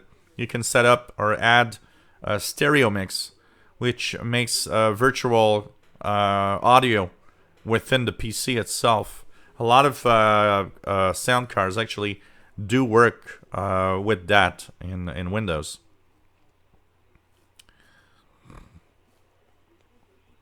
Tony Turtle, to introduce a lot of different modes together is a recipe for disaster. Kish Escape, NYPD refuses to use digital. They used P25 for a while, now went back to analog. Encrypted digital for sensitive ops only. I heard something about that Kish Escape on a... Man, Hey, I'm beer number 3. I'm drinking a little fast tonight. Only 2 hours. Not even 2 hours in beer number 3. I'm drinking down tonight a little bit. I heard that one of the reasons why New York Police Department went back to analog mode was because of having that kind of openness in kind of being more open and letting everybody kind of listen in on what's happening with police department stuff. One of the biggest problems with police in general is that for a part of the population, already police communications and the police itself isn't necessarily totally welcome. And when communications were analog, well, you can listen in on whatever was happening. So you can't really invent anything because somebody somewhere is listening and somebody somewhere will tell you, no, I heard the police comms and that's what happened.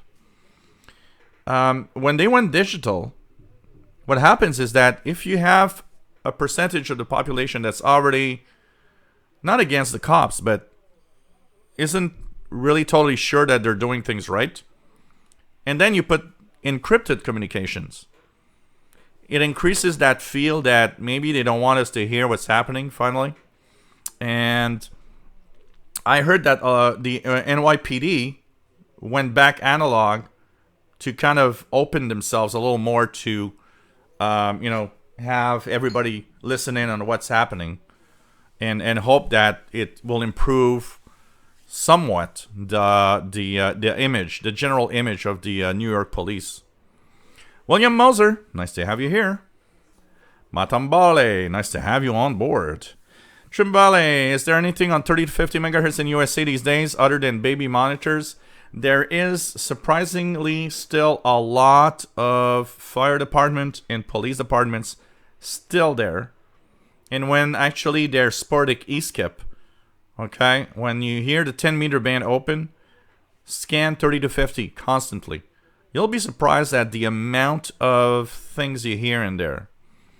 But apart from that, the analog band for cordless phones. People don't use cordless phones anymore. They have cell phones. That killed the cordless phone. Plus the fact that the last versions or generations of cordless phones use spread spectrum in 2.4 gigahertz. So two things happen there. Most scanners don't go up to 2.4, and spread spectrum, you just can't listen to anything. But you'll be surprised, 30 to 50, there's a lot of stuff in there. It's very, very surprising. Yeah, the police call books from RadioShack, that was good, Joey D. Absolutely. I remember the guy, what was his name? The guy that had his... He's dead now. He had these books of modifications for scanner radios, and I would buy these books. I really love these books, and listen in to and make the modifications on my radios and stuff like that. Bill Cheek, if I remember well, Bill Cheek. Unfortunately, he passed away many years ago. So that was good. Here in Quebec, we had a Quebec frequency guide. And they probably didn't sell a lot of them because that Quebec frequency guide that I had purchased, there was a contest. If you would submit new frequencies for the frequency guide, you had a chance of it would put you in a contest where you could win a free copy of the next year book. And that book, I submitted frequencies 3 years in a row, and I actually had a free book 3 years in a row. And that kind of told me, okay, he doesn't sell a lot of them. Or if he does sell a lot of them, not a lot of people are participating in sending frequencies. And then it went away. It went away and never had that book anymore. Mika Dalmage has India Air, All India Radio 9865. Wow.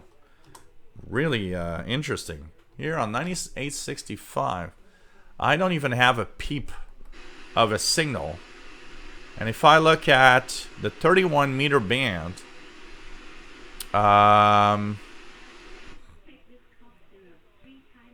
there's China Radio on 9580. That's from Cuba with a good signal. So let's try it on one here. Let's try it on the RadioWow. Let's try it on the RadioWow. 9580. This is China Radio from Cuba. It means you have a cough. 你 means you. 咳嗽 cough. 你咳嗽吗? Do you have a cough? 你咳嗽吗？你咳嗽吗？是的，昨天下午开始的。So,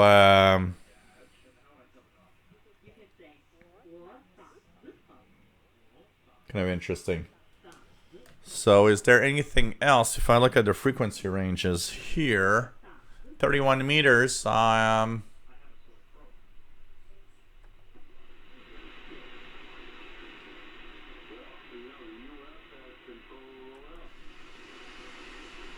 WRMI is not making it on 93.95. It is making it well on 7780 though. 7780 WRMI. I believe they're going to have Radio Prague coming in a few seconds. Let's tune around. Frequency 7780. So this is 7780 in music. I'm going to leave it low powered volume. We're going to see for Radio Prague in a few minutes. I think it's Radio Prague at 0200.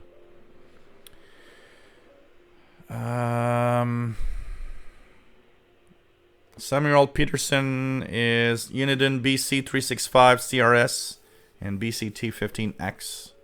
Here I've got a Pro 2006 Realistic, RadioShack Pro 92, RadioShack Pro 43, a Uniden 30 channel, I don't remember what model, and of course the my ICOM ICR 8500 goes to 2 gigahertz. The RSP1A also goes to 2 gigahertz. So I got some stuff to listen to.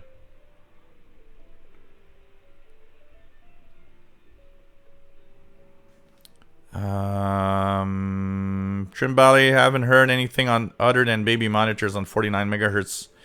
Yeah, when there's no propagation, there's not a lot. Even here in Montreal, that range not that much either.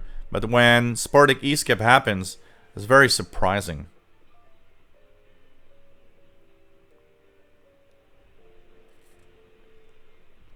Pretty amazing.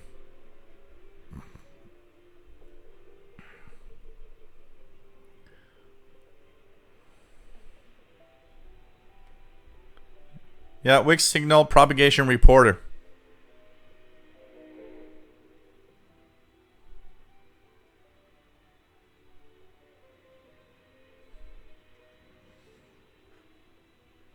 Trimbali says, thanks stream, drink red wine with a vampire costume.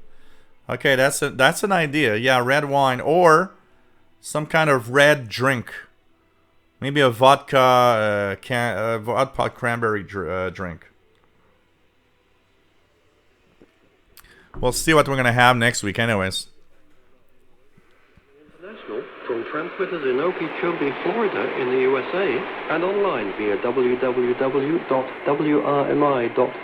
Send us your comments and reception reports to info@wrmi.net or by regular mail to WRMI, PO Box 526852, Miami, Florida 33152, USA.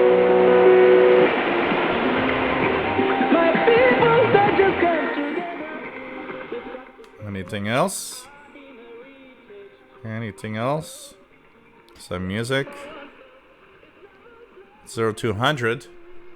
Yesterday was Radio Prague I was listening to. Right now it's just music.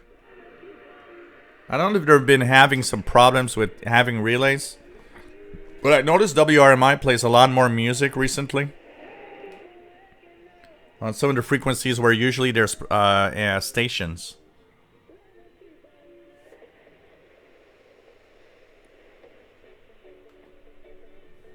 So right now it's still music. So now it's, I believe, a Bob Marley song. Amos Magnuson, nice to have you here. We are all digital encrypted around me. Yeah, but there's still some stuff that's not to tune around. You got to go through, but yeah, there's a lot of stuff that went digital for sure. It's a very different world in radio listening today. Jean CR, nice to have you here. I used to love listening to police, but when it got encrypted, yeah, that is sad.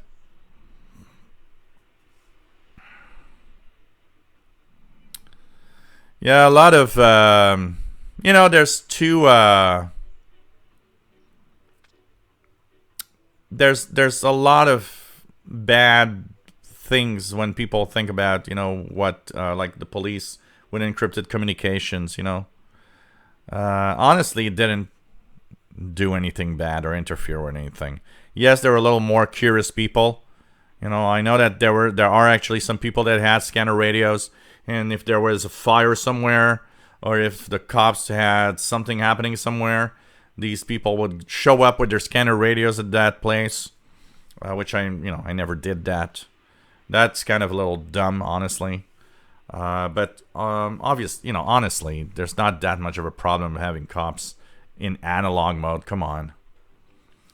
Samuel Peterson says our county road department is on 48.5. There is, surprisingly, in the United States at least, a lot of stuff still on that 30 to 50 megahertz range.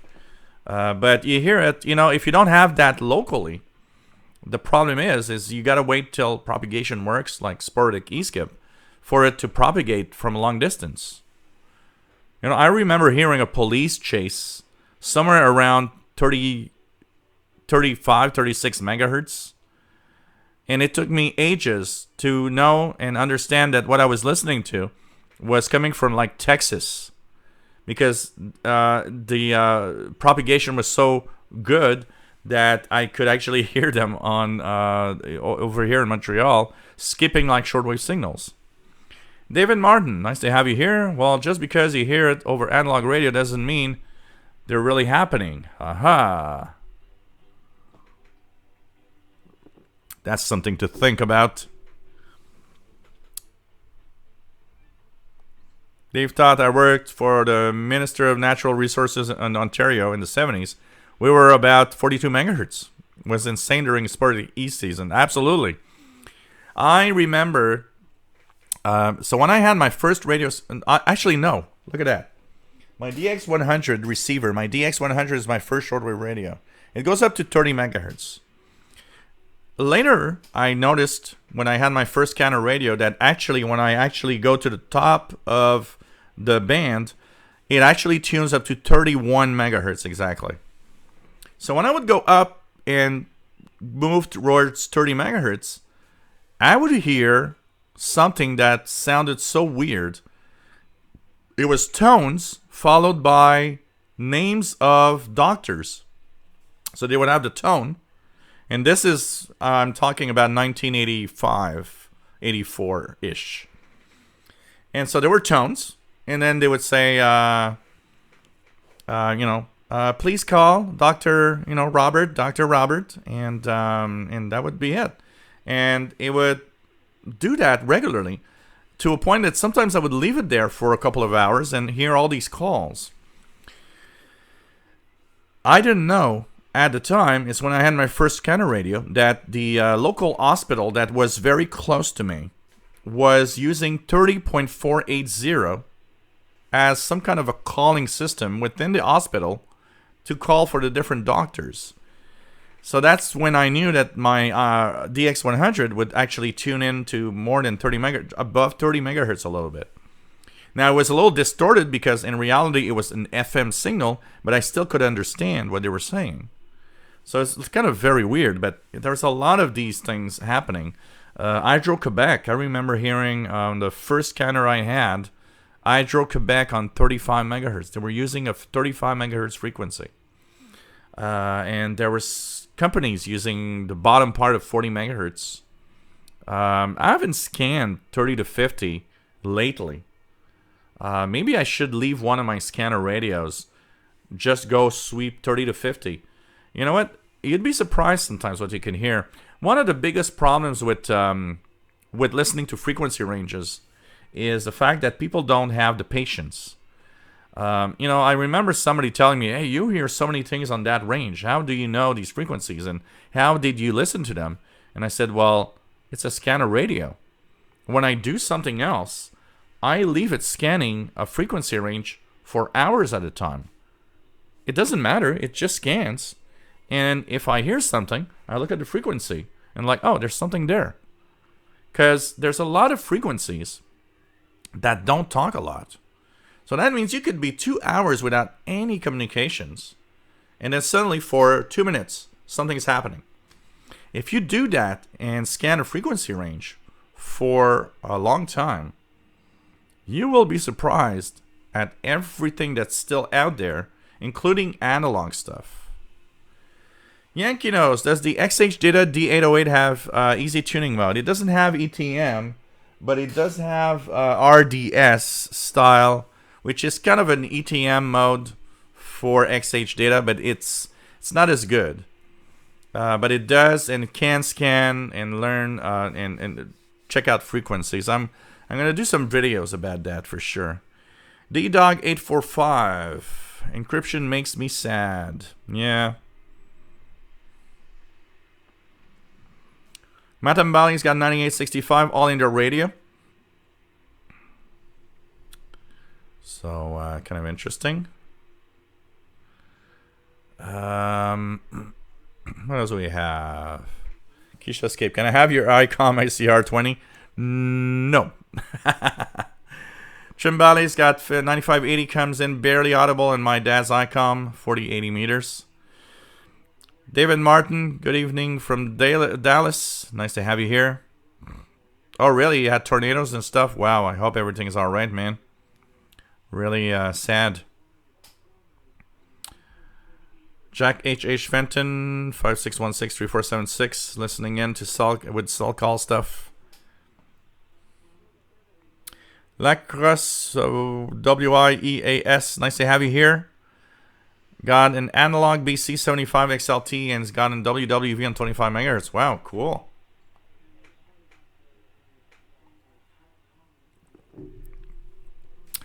No, I didn't hear my cat, so it's probably your cat. Jean, we can hear baby monitors on shortwave. That's news to me. Well, it's not shortwave, it's 49 megahertz.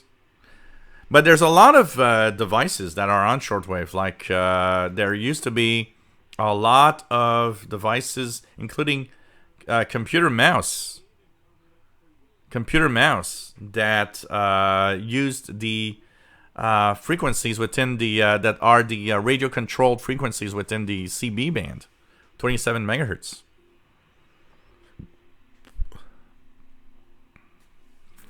Kevin Wood, 9955, DX program via WRMI.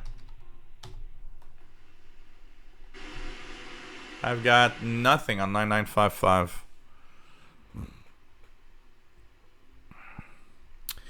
Robert Shine, if you could buy... Okay, he says, if you could buy an older radio, would you consider an old Burkett DX1000 communications receiver?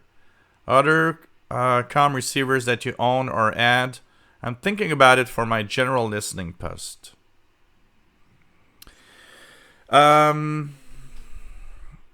I would look into an old ICOM or an old Kenwood if I would have a older receiver.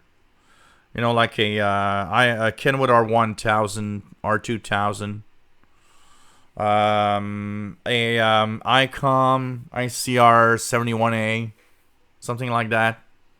They are pretty good receivers, still by today's standards, even though they're old. If it works well, those older communications receivers, if it's well maintained and works well, I think are still worth it.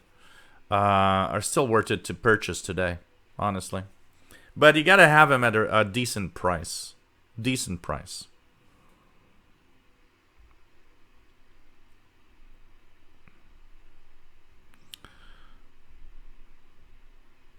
Bobby Burgess, have you ever listened to the feeds on Broadcastify? Yeah, absolutely. I actually have the app here, an app. It's got Broadcastify. There's also one called that's called Scanner. What's the app name? Scanner Radio app. So it gives you something like this, and you can. So this is on my Android phone. So it gives you a list of what you can listen, like Chicago Police, for example. And you can choose by zone and stuff. And you can listen into... there you go. Different feeds. Whoops. Microphone's here now. Can you show what's going on in that? I'll get the detectives. So, you know, this is communications from Chicago Police, for example. So you can get these apps for iPhones and iPads, and you can listen into local stuff. So I can say nearby scanners, and it's going to give me what's available nearby, different feeds, Can-Warn repeaters, and it tells you the number of listeners. For example, Montreal Police Department is here. So if something happens, the Montreal Police is available through these feeds. So there's a lot of those, absolutely. A lot of those things that you can listen to on... I'm not a big fan of listening through this. I like to listen through a radio. But it is nice to have these around, for sure. David Martin uploaded a video of lightning with my MLA-30 in the foreground, listening to amateur reporting wall cloud and funnel cloud sightings. Wow, that is scary. So that is scary. Hey, David Martin, if you have a radio-related YouTube channel, send me the link on officialshortwaveradio@gmail.com. Officialshortwaveradio@gmail.com. And I'll talk about it, and maybe you'll have more subscribers. Keegan, nice to have you here in Northwest Arkansas. Keisha Escape, always hear more suicide calls on Thanksgiving, Christmas. Yeah, there are these times. Bernard Trudeau, nice to have you on board from New York area. Ticonderoga. Wow. In the state of New York. Nice to have you here, my friend Bernard. Jack H. Fenton says, yeah, it was used as pagers. Yep, pretty much. Trimbale says, 10 blocks away is my local middle high school. I hear security there on 152, 325, and 350. There's a shopping center about 10-minute walking distance here. And I can hear their security on 4, 5, something like 4, 5, 6 something. One of the UHF frequencies. Rodrigo Galter, nice to have you here. Nice to have you on board, my friend, from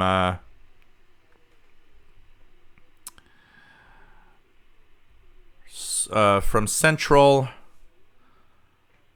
Brazil, shortwave in Brazil. The receiver is XH data D808, and loop is DZ Ultimate Antenna. Cool. And accompanied by the live YouTube channel, official SWL channel. Well, nice to have you here, my friend. Let's check it out if it's still coming in. 11780. Yeah, I still have a good signal from Brazil. So look at that, my friend. I'm going to tune here. Radio Nacional Amazonas. From your neck of the woods, your area.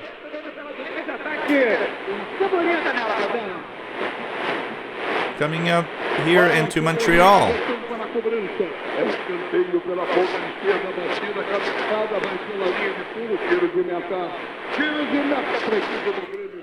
So we have Brazil coming in on shortwave.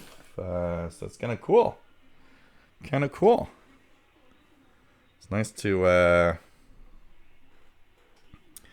have you on board, my friend.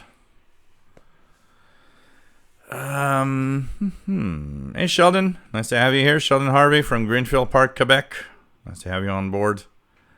Vince Perro, I used to put a TV on cable mode with antenna and get weather from Mirabel and some wireless phones.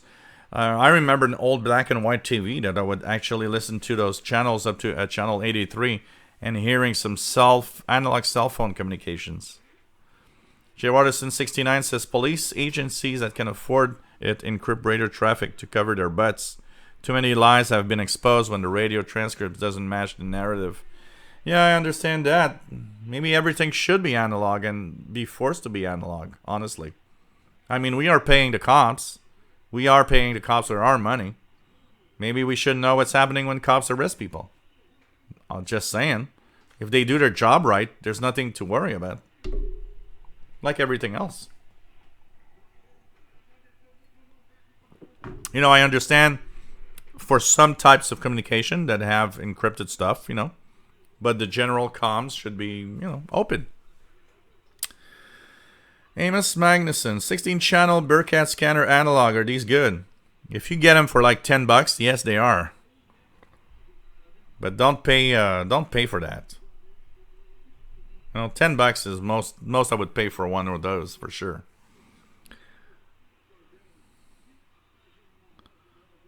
Atom Valley 9865, holding their radio, nothing at all now.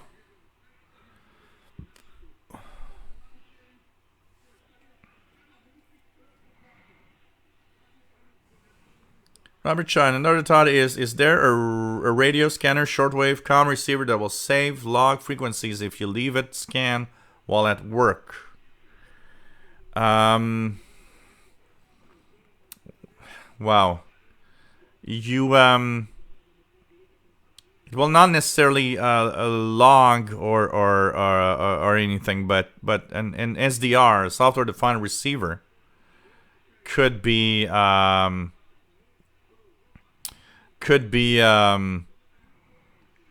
used to record a full spectrum that you can check out later. But I understand what you're actually asking there, is if there would be some way to have a receiver log the frequencies, and then you can just look at the frequencies that were logged through time, which I don't believe that would be something that exists.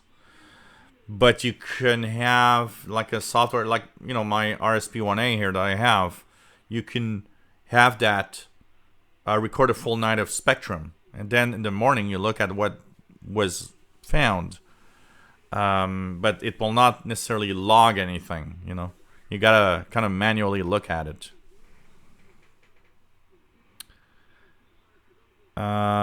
Jack HH Fenton, I imagine if there's an inversion and you were moving some other guy's mouse around. Oh, well, you know what? That would have been totally possible. You know what, Jack? The funniest thing about the computer mouse thing, I for, you know, about 15 years I was at Computer Tech. I would go to people's homes and fix computers. And in about 2001, I purchased a Microsoft mouse that was wireless. It was my first ever wireless mouse. And of course, being a radio guy, I was really curious as to what frequency that mouse must be operating on. And to my big amazement and surprise, it was on 27145. It's one of the 6 channels in the CB range that are for radio controlled devices. So one winter evening here, and it's still like that today in 2019. So here, of course, we have big storms, and here we have snow removal crews that come in and swipe all the snow and take it out of the street. It's a huge operation here. So you got the city crews with all the trucks, the snow plows and everything. They use their own communication system, VHF, UHF. But they rely on private companies that have trucks that they can actually throw the snow in so that the trucks dump that snow somewhere else. These guys, they talk together with CB radios. So when there's snow removal crews going by, I always tune the CB band because I know that I'll hear the trucks and I'll hear where they are and I'll be able to follow their, removal of snow all the time. So one day I go to so this woman calls me up and she has different problems, but she says, oh, you know what? I got another problem that I wonder if you can do something about. I think my mouse is broken. Sometimes it stops responding. And she says, last night, by the way, it didn't work for like half an hour. And then it came back to normal. And we had a big snowstorm, and I had noticed that they had removed one side of the street, the snow, on her street. And I said, did they remove snow yesterday? And of course, that always the link is not there in her head. It is in mine. She looks at me like really weird. And she says, yeah, they removed the snow last night. But she can't see a link between removing snow and the mouse not working. So she's like puzzled. And I tell her, well, I do radio stuff and all of that. So I have the same mouse. And I can tell you that mouse uses a frequency range, which is the same range as some of the communications that the snow removal crews have. So last night, if they were removing snow while the mouse wasn't working, that's because they were talking on their radios and your mouse wasn't responding anymore. And she says, wow, they were removing snow last night. And I said, well, I'm pretty sure that's what's happened with your mouse. And because here I actually experienced it. I took one of my walkie-talkies. As soon as I talked on the CB, my mouse couldn't work anymore. It was totally blasted. Of course, after that, better mice happened. 2.4 gigahertz mice and stuff like that didn't have that problem. But man, it's one of those stories that if I wasn't, imagine a regular tech guy that has nothing to do with radio, he would have just been puzzled and said, your mouse probably has problems, buy another mouse. My experience and my expertise with radio waves, radio signals, and the computers and routers. I mean, routers are transceivers. I'm presently doing a live show. I'm connected on my wireless 5 gigahertz network. It's a transceiver. My computer and my router are sending radio signals to each other right now because that's what you see. What you see comes out of these radio signals.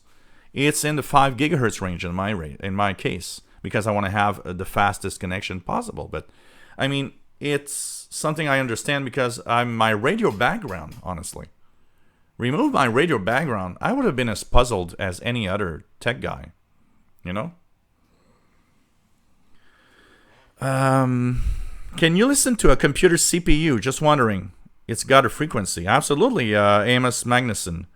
Every device that has a clocked frequency is also a radio transmitter. So if your CPU runs at 1.5 gigahertz, if you tune a radio, sensitive radio, and put it very close to your computer, there will be some kind of buzzing going on. You'll hear some kind of noise generated because it is a radio frequency. These are your computer and our computers, our TVs, everything we use has oscillators inside it. They are kind of mini radio transmitters if you want. So something that, okay, that has a 800 megahertz oscillator. Well, a sensitive equipment next to it will hear some kind of noise on 800 megahertz. Now, these are really shielded, usually. So a good computer will shield it enough that it's not going to be very strong, and it's not going to go very far as to prevent interference. But honestly, a lot of the stuff we listen to, you'll hear you'll hear those buzzes here and there, and sometimes you hear even the harmonics of these buzzes all across the bands.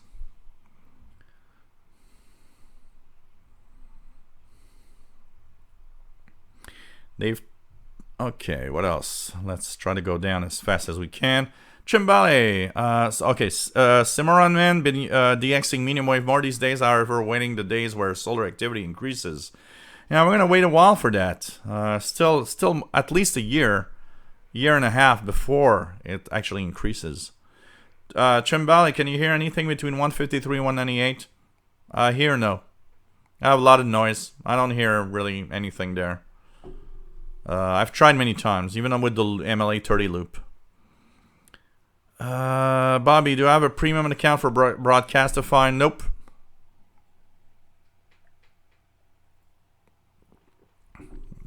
Cimarron Man, latest logins are in the NRC National Radio Club Bulletin.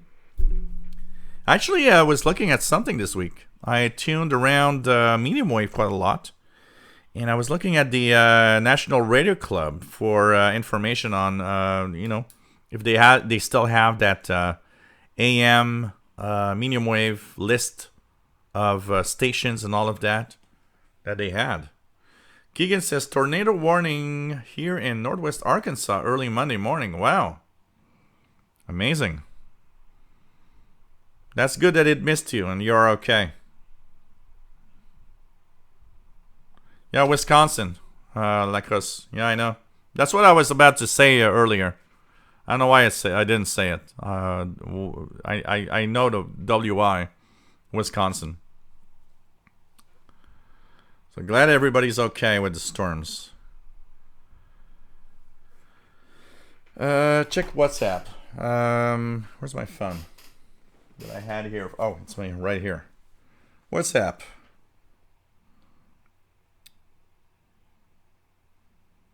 Okay, I'm going to check it out, my friend Bobby. And you have a lot of radio stuff on it. If you have a lot of radio stuff, we're gonna talk about it, Bobby Burgess.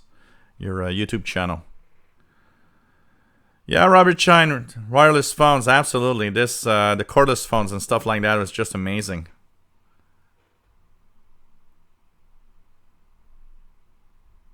What else do we have? TIAMS, Keisha Escapius, this is a music show. It's a show that's broadcast on WRMI.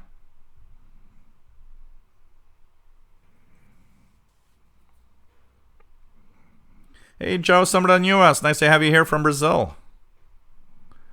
Keegan says, part of my dad, W9JEF ham radio antenna came down due to the high winds. Oh, really? Oh, man, I hope it's not too bad and not too difficult to put him back up. It's always something. Here, the high winds, in Montreal, high winds is not the biggest threat, although sometimes we do get some really good, wind gusts. Here, I would say the biggest threat to my antennas in Montreal is in the wintertime, the ice storms. Because sometimes when there's a lot of freezing rain, that ice can actually weigh a lot on the wires and on the antennas. And that probably is the biggest threat here. Amos Magnuson, what's the thoughts on RTL SDRs? I've looked at SDR Sharp. They're okay for beginners and to have fun. But don't expect too much because they're not super good in performance. But if you want to just, start up and have fun, they're kind of nice. They're kind of nice just to play with and have fun, honestly. WF7i Homebrew, have you seen this mini whip from the 20 SDR? Yeah, that's the one that actually WF7i homebrew. That's the one I was supposed to receive that I never did. I need to order another one. It's one of the popular mini whips. I'm amazed at that 20 SDR performance. It's just amazing how well it performs. That place must be very, very quiet. Can tell you that. ZRFKN, what's the best outdoor antenna for shortwave better reception? If you don't have noise, you know what? The longest wire antenna you can actually put up is probably the best you can have. If you have a lot of noise, then maybe a loop antenna like the MLA30. Cheap alternative and pretty interesting. But you know what? If you have a low noise, if I would live in the middle of the forest, honestly, I would have 300 feet of wire in the forest. And I know that I would have amazingly good reception. C. Johnson, nice to have you on board, my friend. Take care, Amos Magnuson. Always nice to have you here. Have a nice sleep. Have a nice sleep.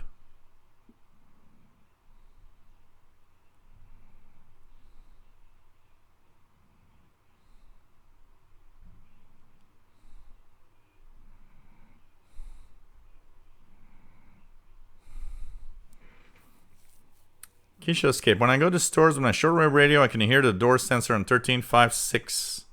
Wow. Okay.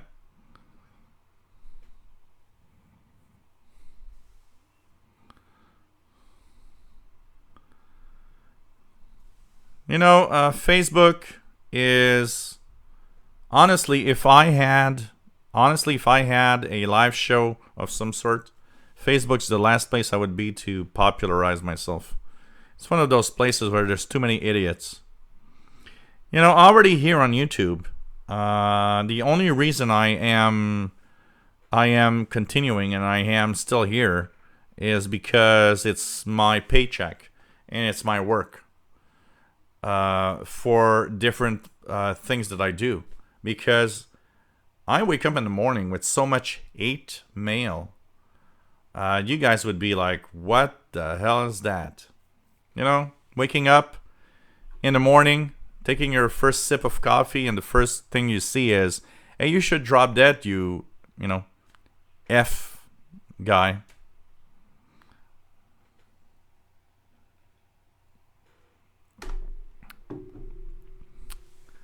Oh, man. What else do we have? Brian Rose. Need a 10-meter monoband radio. My HTX 100 too far gone. Any suggestions? Anybody wants to answer that question for a 10-meter monoband radio? Wow, the HTX. These were kind of nice though.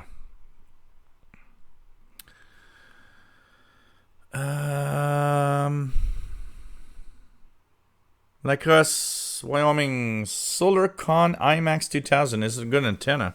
It was okay. Greg's List, no mounts, though. Can make them. Matt, I have Twitter just for things like following HARP. Although now that Chris Fallen has moved on, I'm not sure if anyone is planning further research broadcasts there. Yeah, I'm not sure. There's really not a lot for the HARP stuff in Alaska right now happening. I don't know what's going to happen next. It was sad because it was kind of nice. I remember that first test when Chris was actually in the chat room answering question. That was really cool. That was so cool.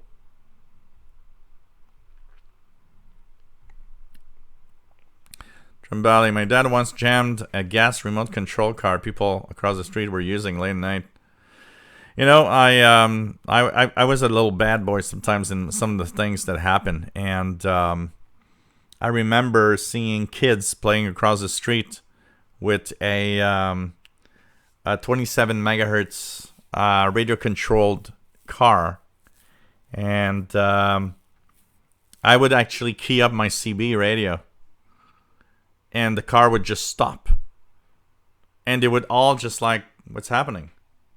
And then I would, as he was approaching the car, I would just remove my hand from the microphone, and the car would continue.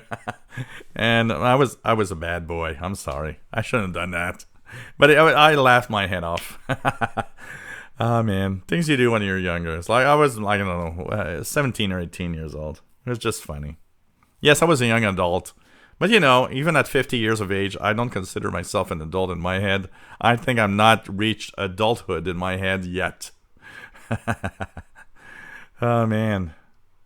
Kish Escape. I used to do that with cheap 27 megahertz cars.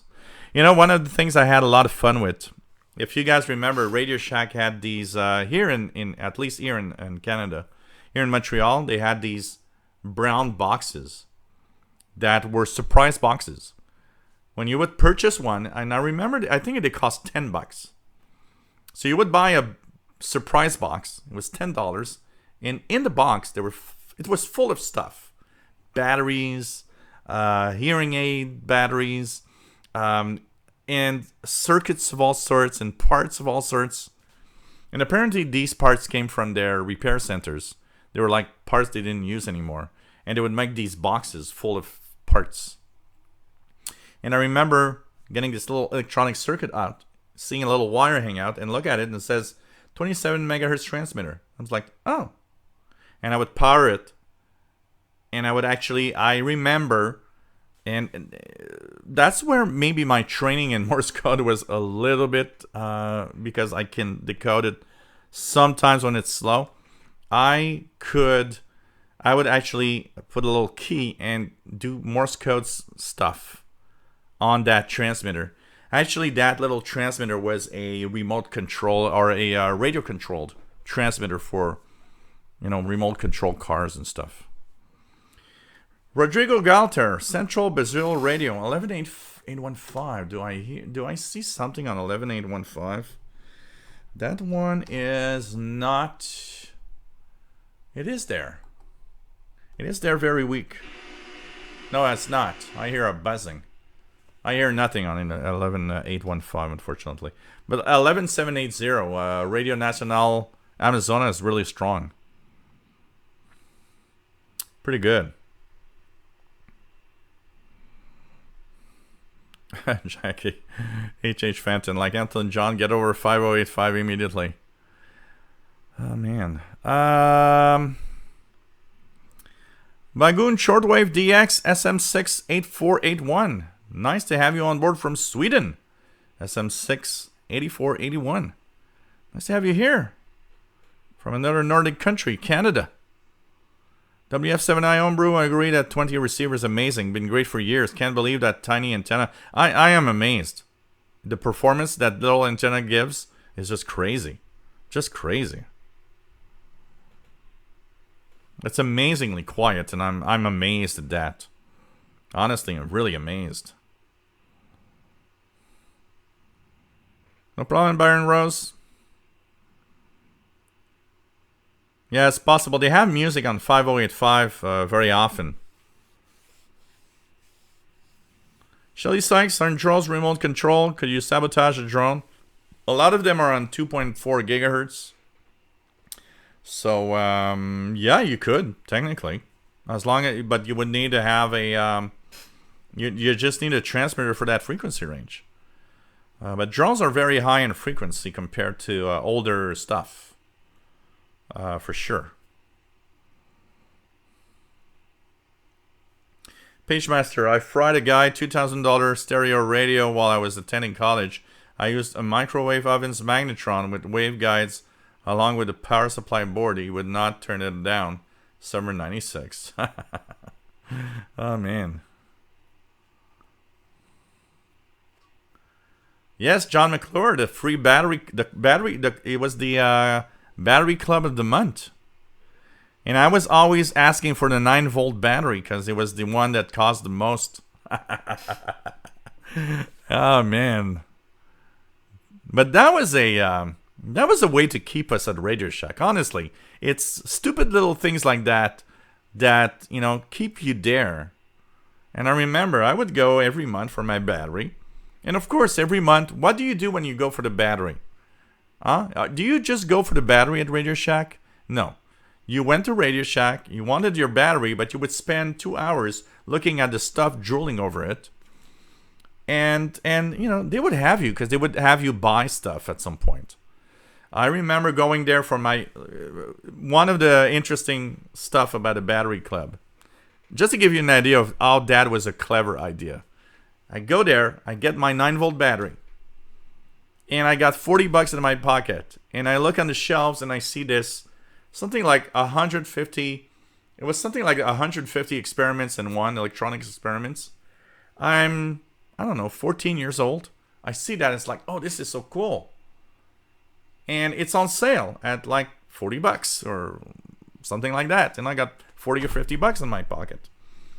And I actually purchased it. So with that free 9-volt battery that cost them probably like, 15 cents, they actually had a $50 sale. Isn't that clever? It was clever. Honestly. And I had so much fun with that electronic stuff. I remember just building I built every electronic circuit like 30 times over. I just had so much fun with that. Oh man. Yeah, nostalgia. Absolutely. It is nostalgia. The executive consultant, Joey D. Oh man. Yeah, 5085 is WTWW. Is there a big difference between the PL600 and 660? The 660 will avoid the audio distortion problem. The 660 doesn't have that. The 600 has audio distortion problems. So you're better off with the 660, honestly.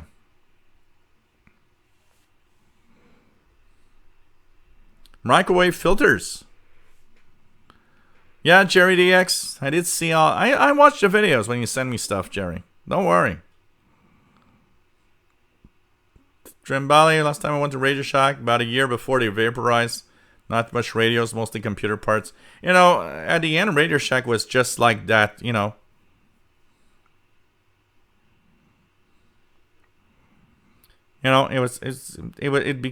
it became more and more. And the problem with RadioShack, and honestly, you know what?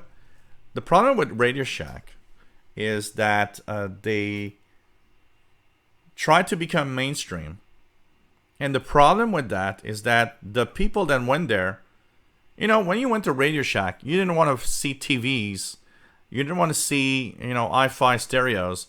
You didn't want to see that sort of thing. You wanted to see those unusual stuff you don't see anywhere else. Anywhere else. And they wanted to become mainstream, and they lost us in the process. We went there and it's like, oh, it's not what I used to. And somehow I think maybe they would have lasted longer by staying in that niche market and really thinking about, but honestly, as we went on, it was just, it's getting more and more complicated. We are we're the last generation that is the generation that takes a soldering iron and builds a circuit. We are the last generation that builds an electronic siren with 16 parts and is amazed that it does that. I haven't seen any young generation today, anyone that does that and seems amazed at something. And it's sad because, it seems like we are the last generation to be amazed by all of this. And the problem is, it is going to be a future problem. Because the generation we are on, the ones that were amazed by the electronics and how things work, well, that's the reason why we were good at doing our jobs or repairing electronics or doing stuff. In the future, we'll still need these people. But the problem is, the young generation doesn't see that as interesting as we did in the past. there's something broken in the process. For a lot of the young generation, it's like there's magic in the air. The difference is us. We saw the magic in the air. We wanted to also fix the magic in the air and understand the magic in the air. That's why we're here tonight. Honestly. There's that magic in the air. Radio waves. And we are passionate about it. And it seems that it's more difficult than ever to do this.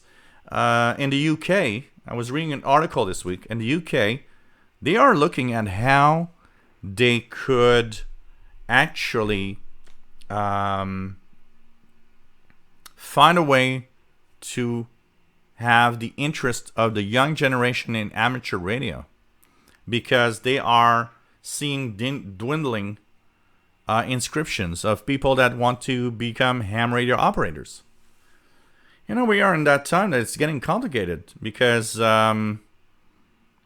something has made our technology in a way that there's less people of a young age that are amazed to a point they want to know why this works like this. It's just crazy.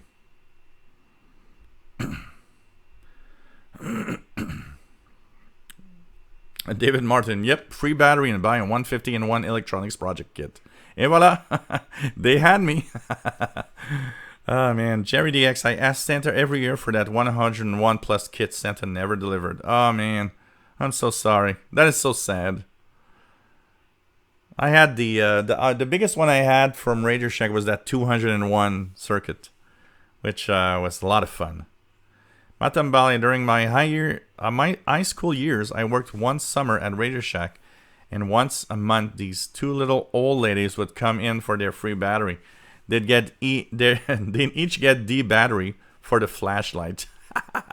I like that. Oh, I like that.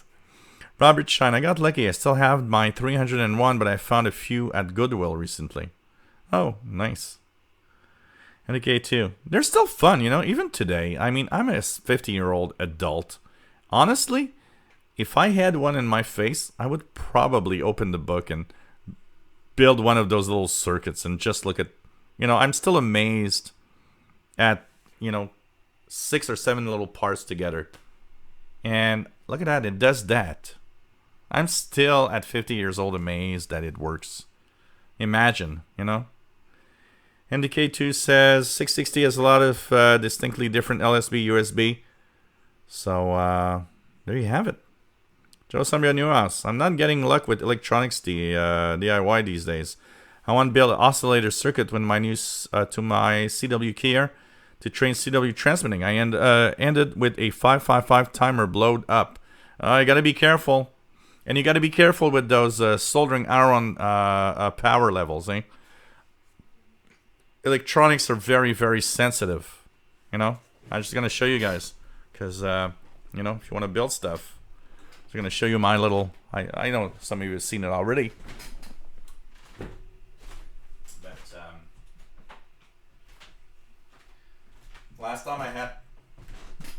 But, last time I had time on my hands... Whoops, the batteries fell. Last time I had time on my hands, you know what? I built, of course, this little AM radio. So you see it here. So this is the Ellen Co. And it's not very expensive, by the way, on Amazon. There's a lot of interference because of the...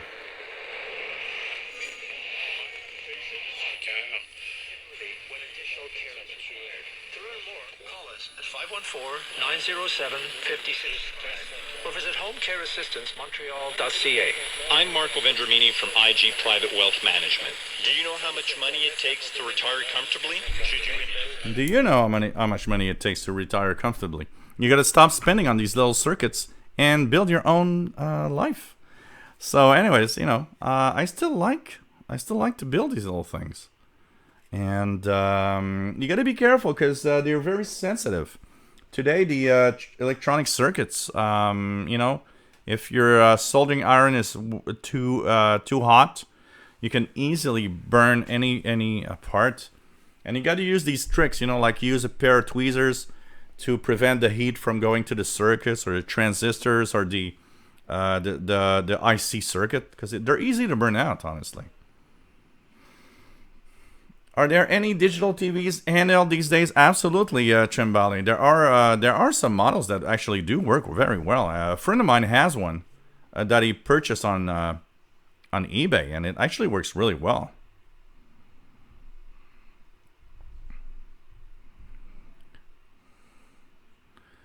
Mandario DXer says, when I was young, I was amazed at how shortwave signals were received from far away. There was no internet. Then now, to try to wow the youth of today, far too difficult with mobile internet and smartphones. Yeah, but you know what? It's just, you know, Keisha Escape. Jill looks more like 30, to be honest. Wow, thank you so much. I do look younger than my age, I know. Cooking with soldering iron. Oh, cooking electronics. We're going to have a new channel now. We're going to build it. We're going to call it Let's Cook with Soldering Irons. So put the soldering iron at 150 degrees. Put it on 14 watts. And now you will have your eggs cooked. Oh, man. Just great, you know. David Martin, well, the other thing is most electronics, yeah, that is true. Electronics today are difficult to repair. Most of them are, you know, if it breaks, you just throw it away. And that is sad for sure. Keisha Escape, I got a similar kit for years, but it was an FM radio. I need to build, I have another one here that I have not built yet. It's still in its package. And it's an AM FM radio. I need to take the time. I need to take the time and do it. Take care, Matt. 73. And yes, Friday. Absolutely. 20 UTC. Frenchman and Black Mike don't get along. Okay. Yep, absolutely. Electronics were repairable. That is totally true. My one of my uncles was a TV radio repair guy.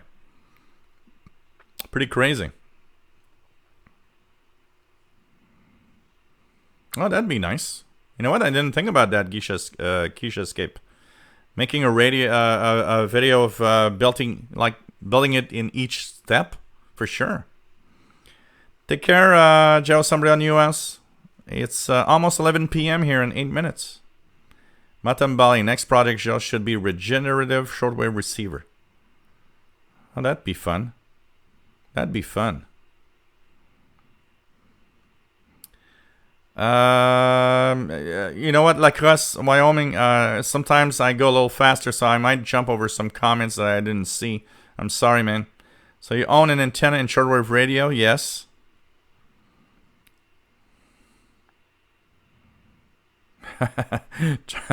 Trumbali, yes. That was the first way of fixing things.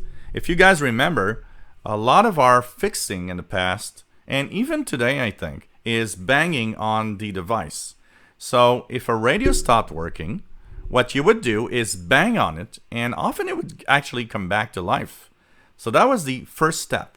Bang on the device. If it starts, if it works, don't touch it anymore. If you bang on it a few times and nothing happens, okay, now you're in trouble and you need help. Oh, man. Oh, yeah, that is nice. C. Johnson. That's one thing I would like to have, a 3D printer. You can make a little, box to put the radio inside, or and make the knobs and stuff. And that is absolutely true. Robert Shine says, tubes, baby, tubes. Yeah, look at that. I'm going to show you tubes. There we go. So this should be working usually, but I got a big problem with it.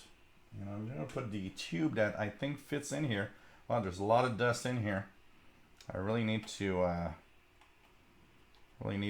clean it up. But so you want to see tubes, guys? Here's tubes. Look at that. Look at that. So this works. This should technically work. It's an old intercom system, but it has an AM radio on it. So I need help for one thing, because this thing, I don't know where to power the 120 volt AC on it. So that's my biggest problem right now, is knowing where I have to put the power to turn it on. So if anybody can tell me where I put the power on this in some way, I will do a video of it working and even have it live.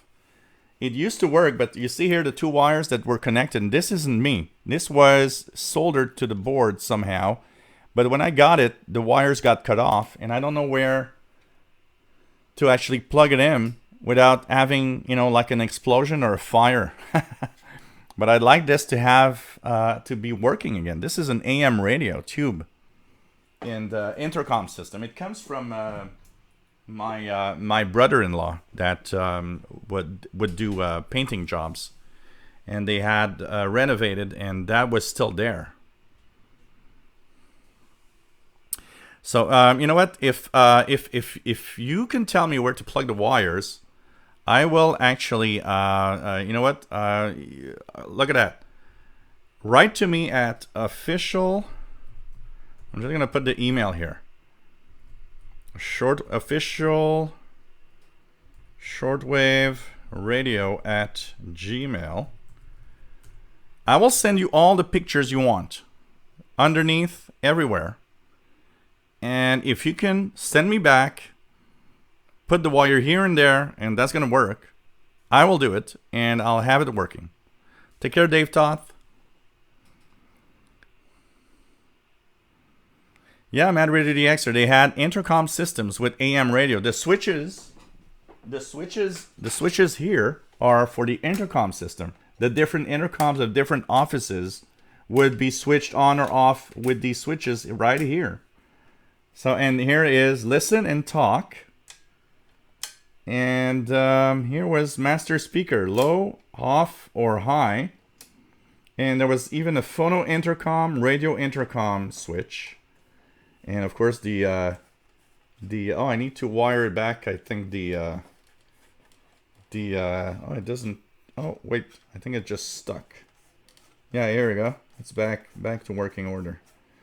So anyways, if anybody can just ask me, yeah, it's an All-American 5. It is an All-American 5 type device, but it has an added intercom pretty much. So just send me an email, and I'll you know what? I'll send you pictures, and you just tell me. I'll be happy to plug it in and show you guys this thing working live if you want. Okay? Yeah, maybe that's what I need, the schematic for it. I need to check it out. So, hey guys, it's almost 11 p.m. I'm gonna say bye because I don't want to wake up the neighbors until 2 a.m. I want to thank you so much. Thank you so much for being fans and being here. Once again, don't forget, if you like what I do, paypal.me/shortwave, or PayPal, just send to the Yahoo email that I have been posted here. Helps me, make pay for the stuff that improves the show, pay for everything. Thanks for your donations, guys. They help a lot, okay? So thanks, guys. Hey, we've been on for 3 hours. The next show is Friday, the 26th. 25th, sorry. So Friday the 25th at 20 UTC. So I hope that you like our show. I hope you're going to be here at 20 hours Universal Time on Friday. And thanks for being great fans. It's always nice to have you on board, guys. Love you all.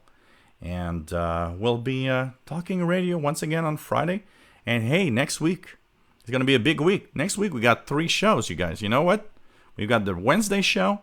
We got the Halloween show on Thursday. And we got the Friday show that's gonna be a big week next week.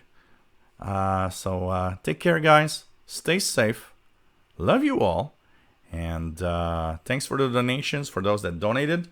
And if you never did donate, take time to do a little something. I will kiss escape. I'll do my best. Take care, my friends. Love you all. And see you Friday, 2000 hours Universal Time. Okay, guys? Stay safe, man. Love you all.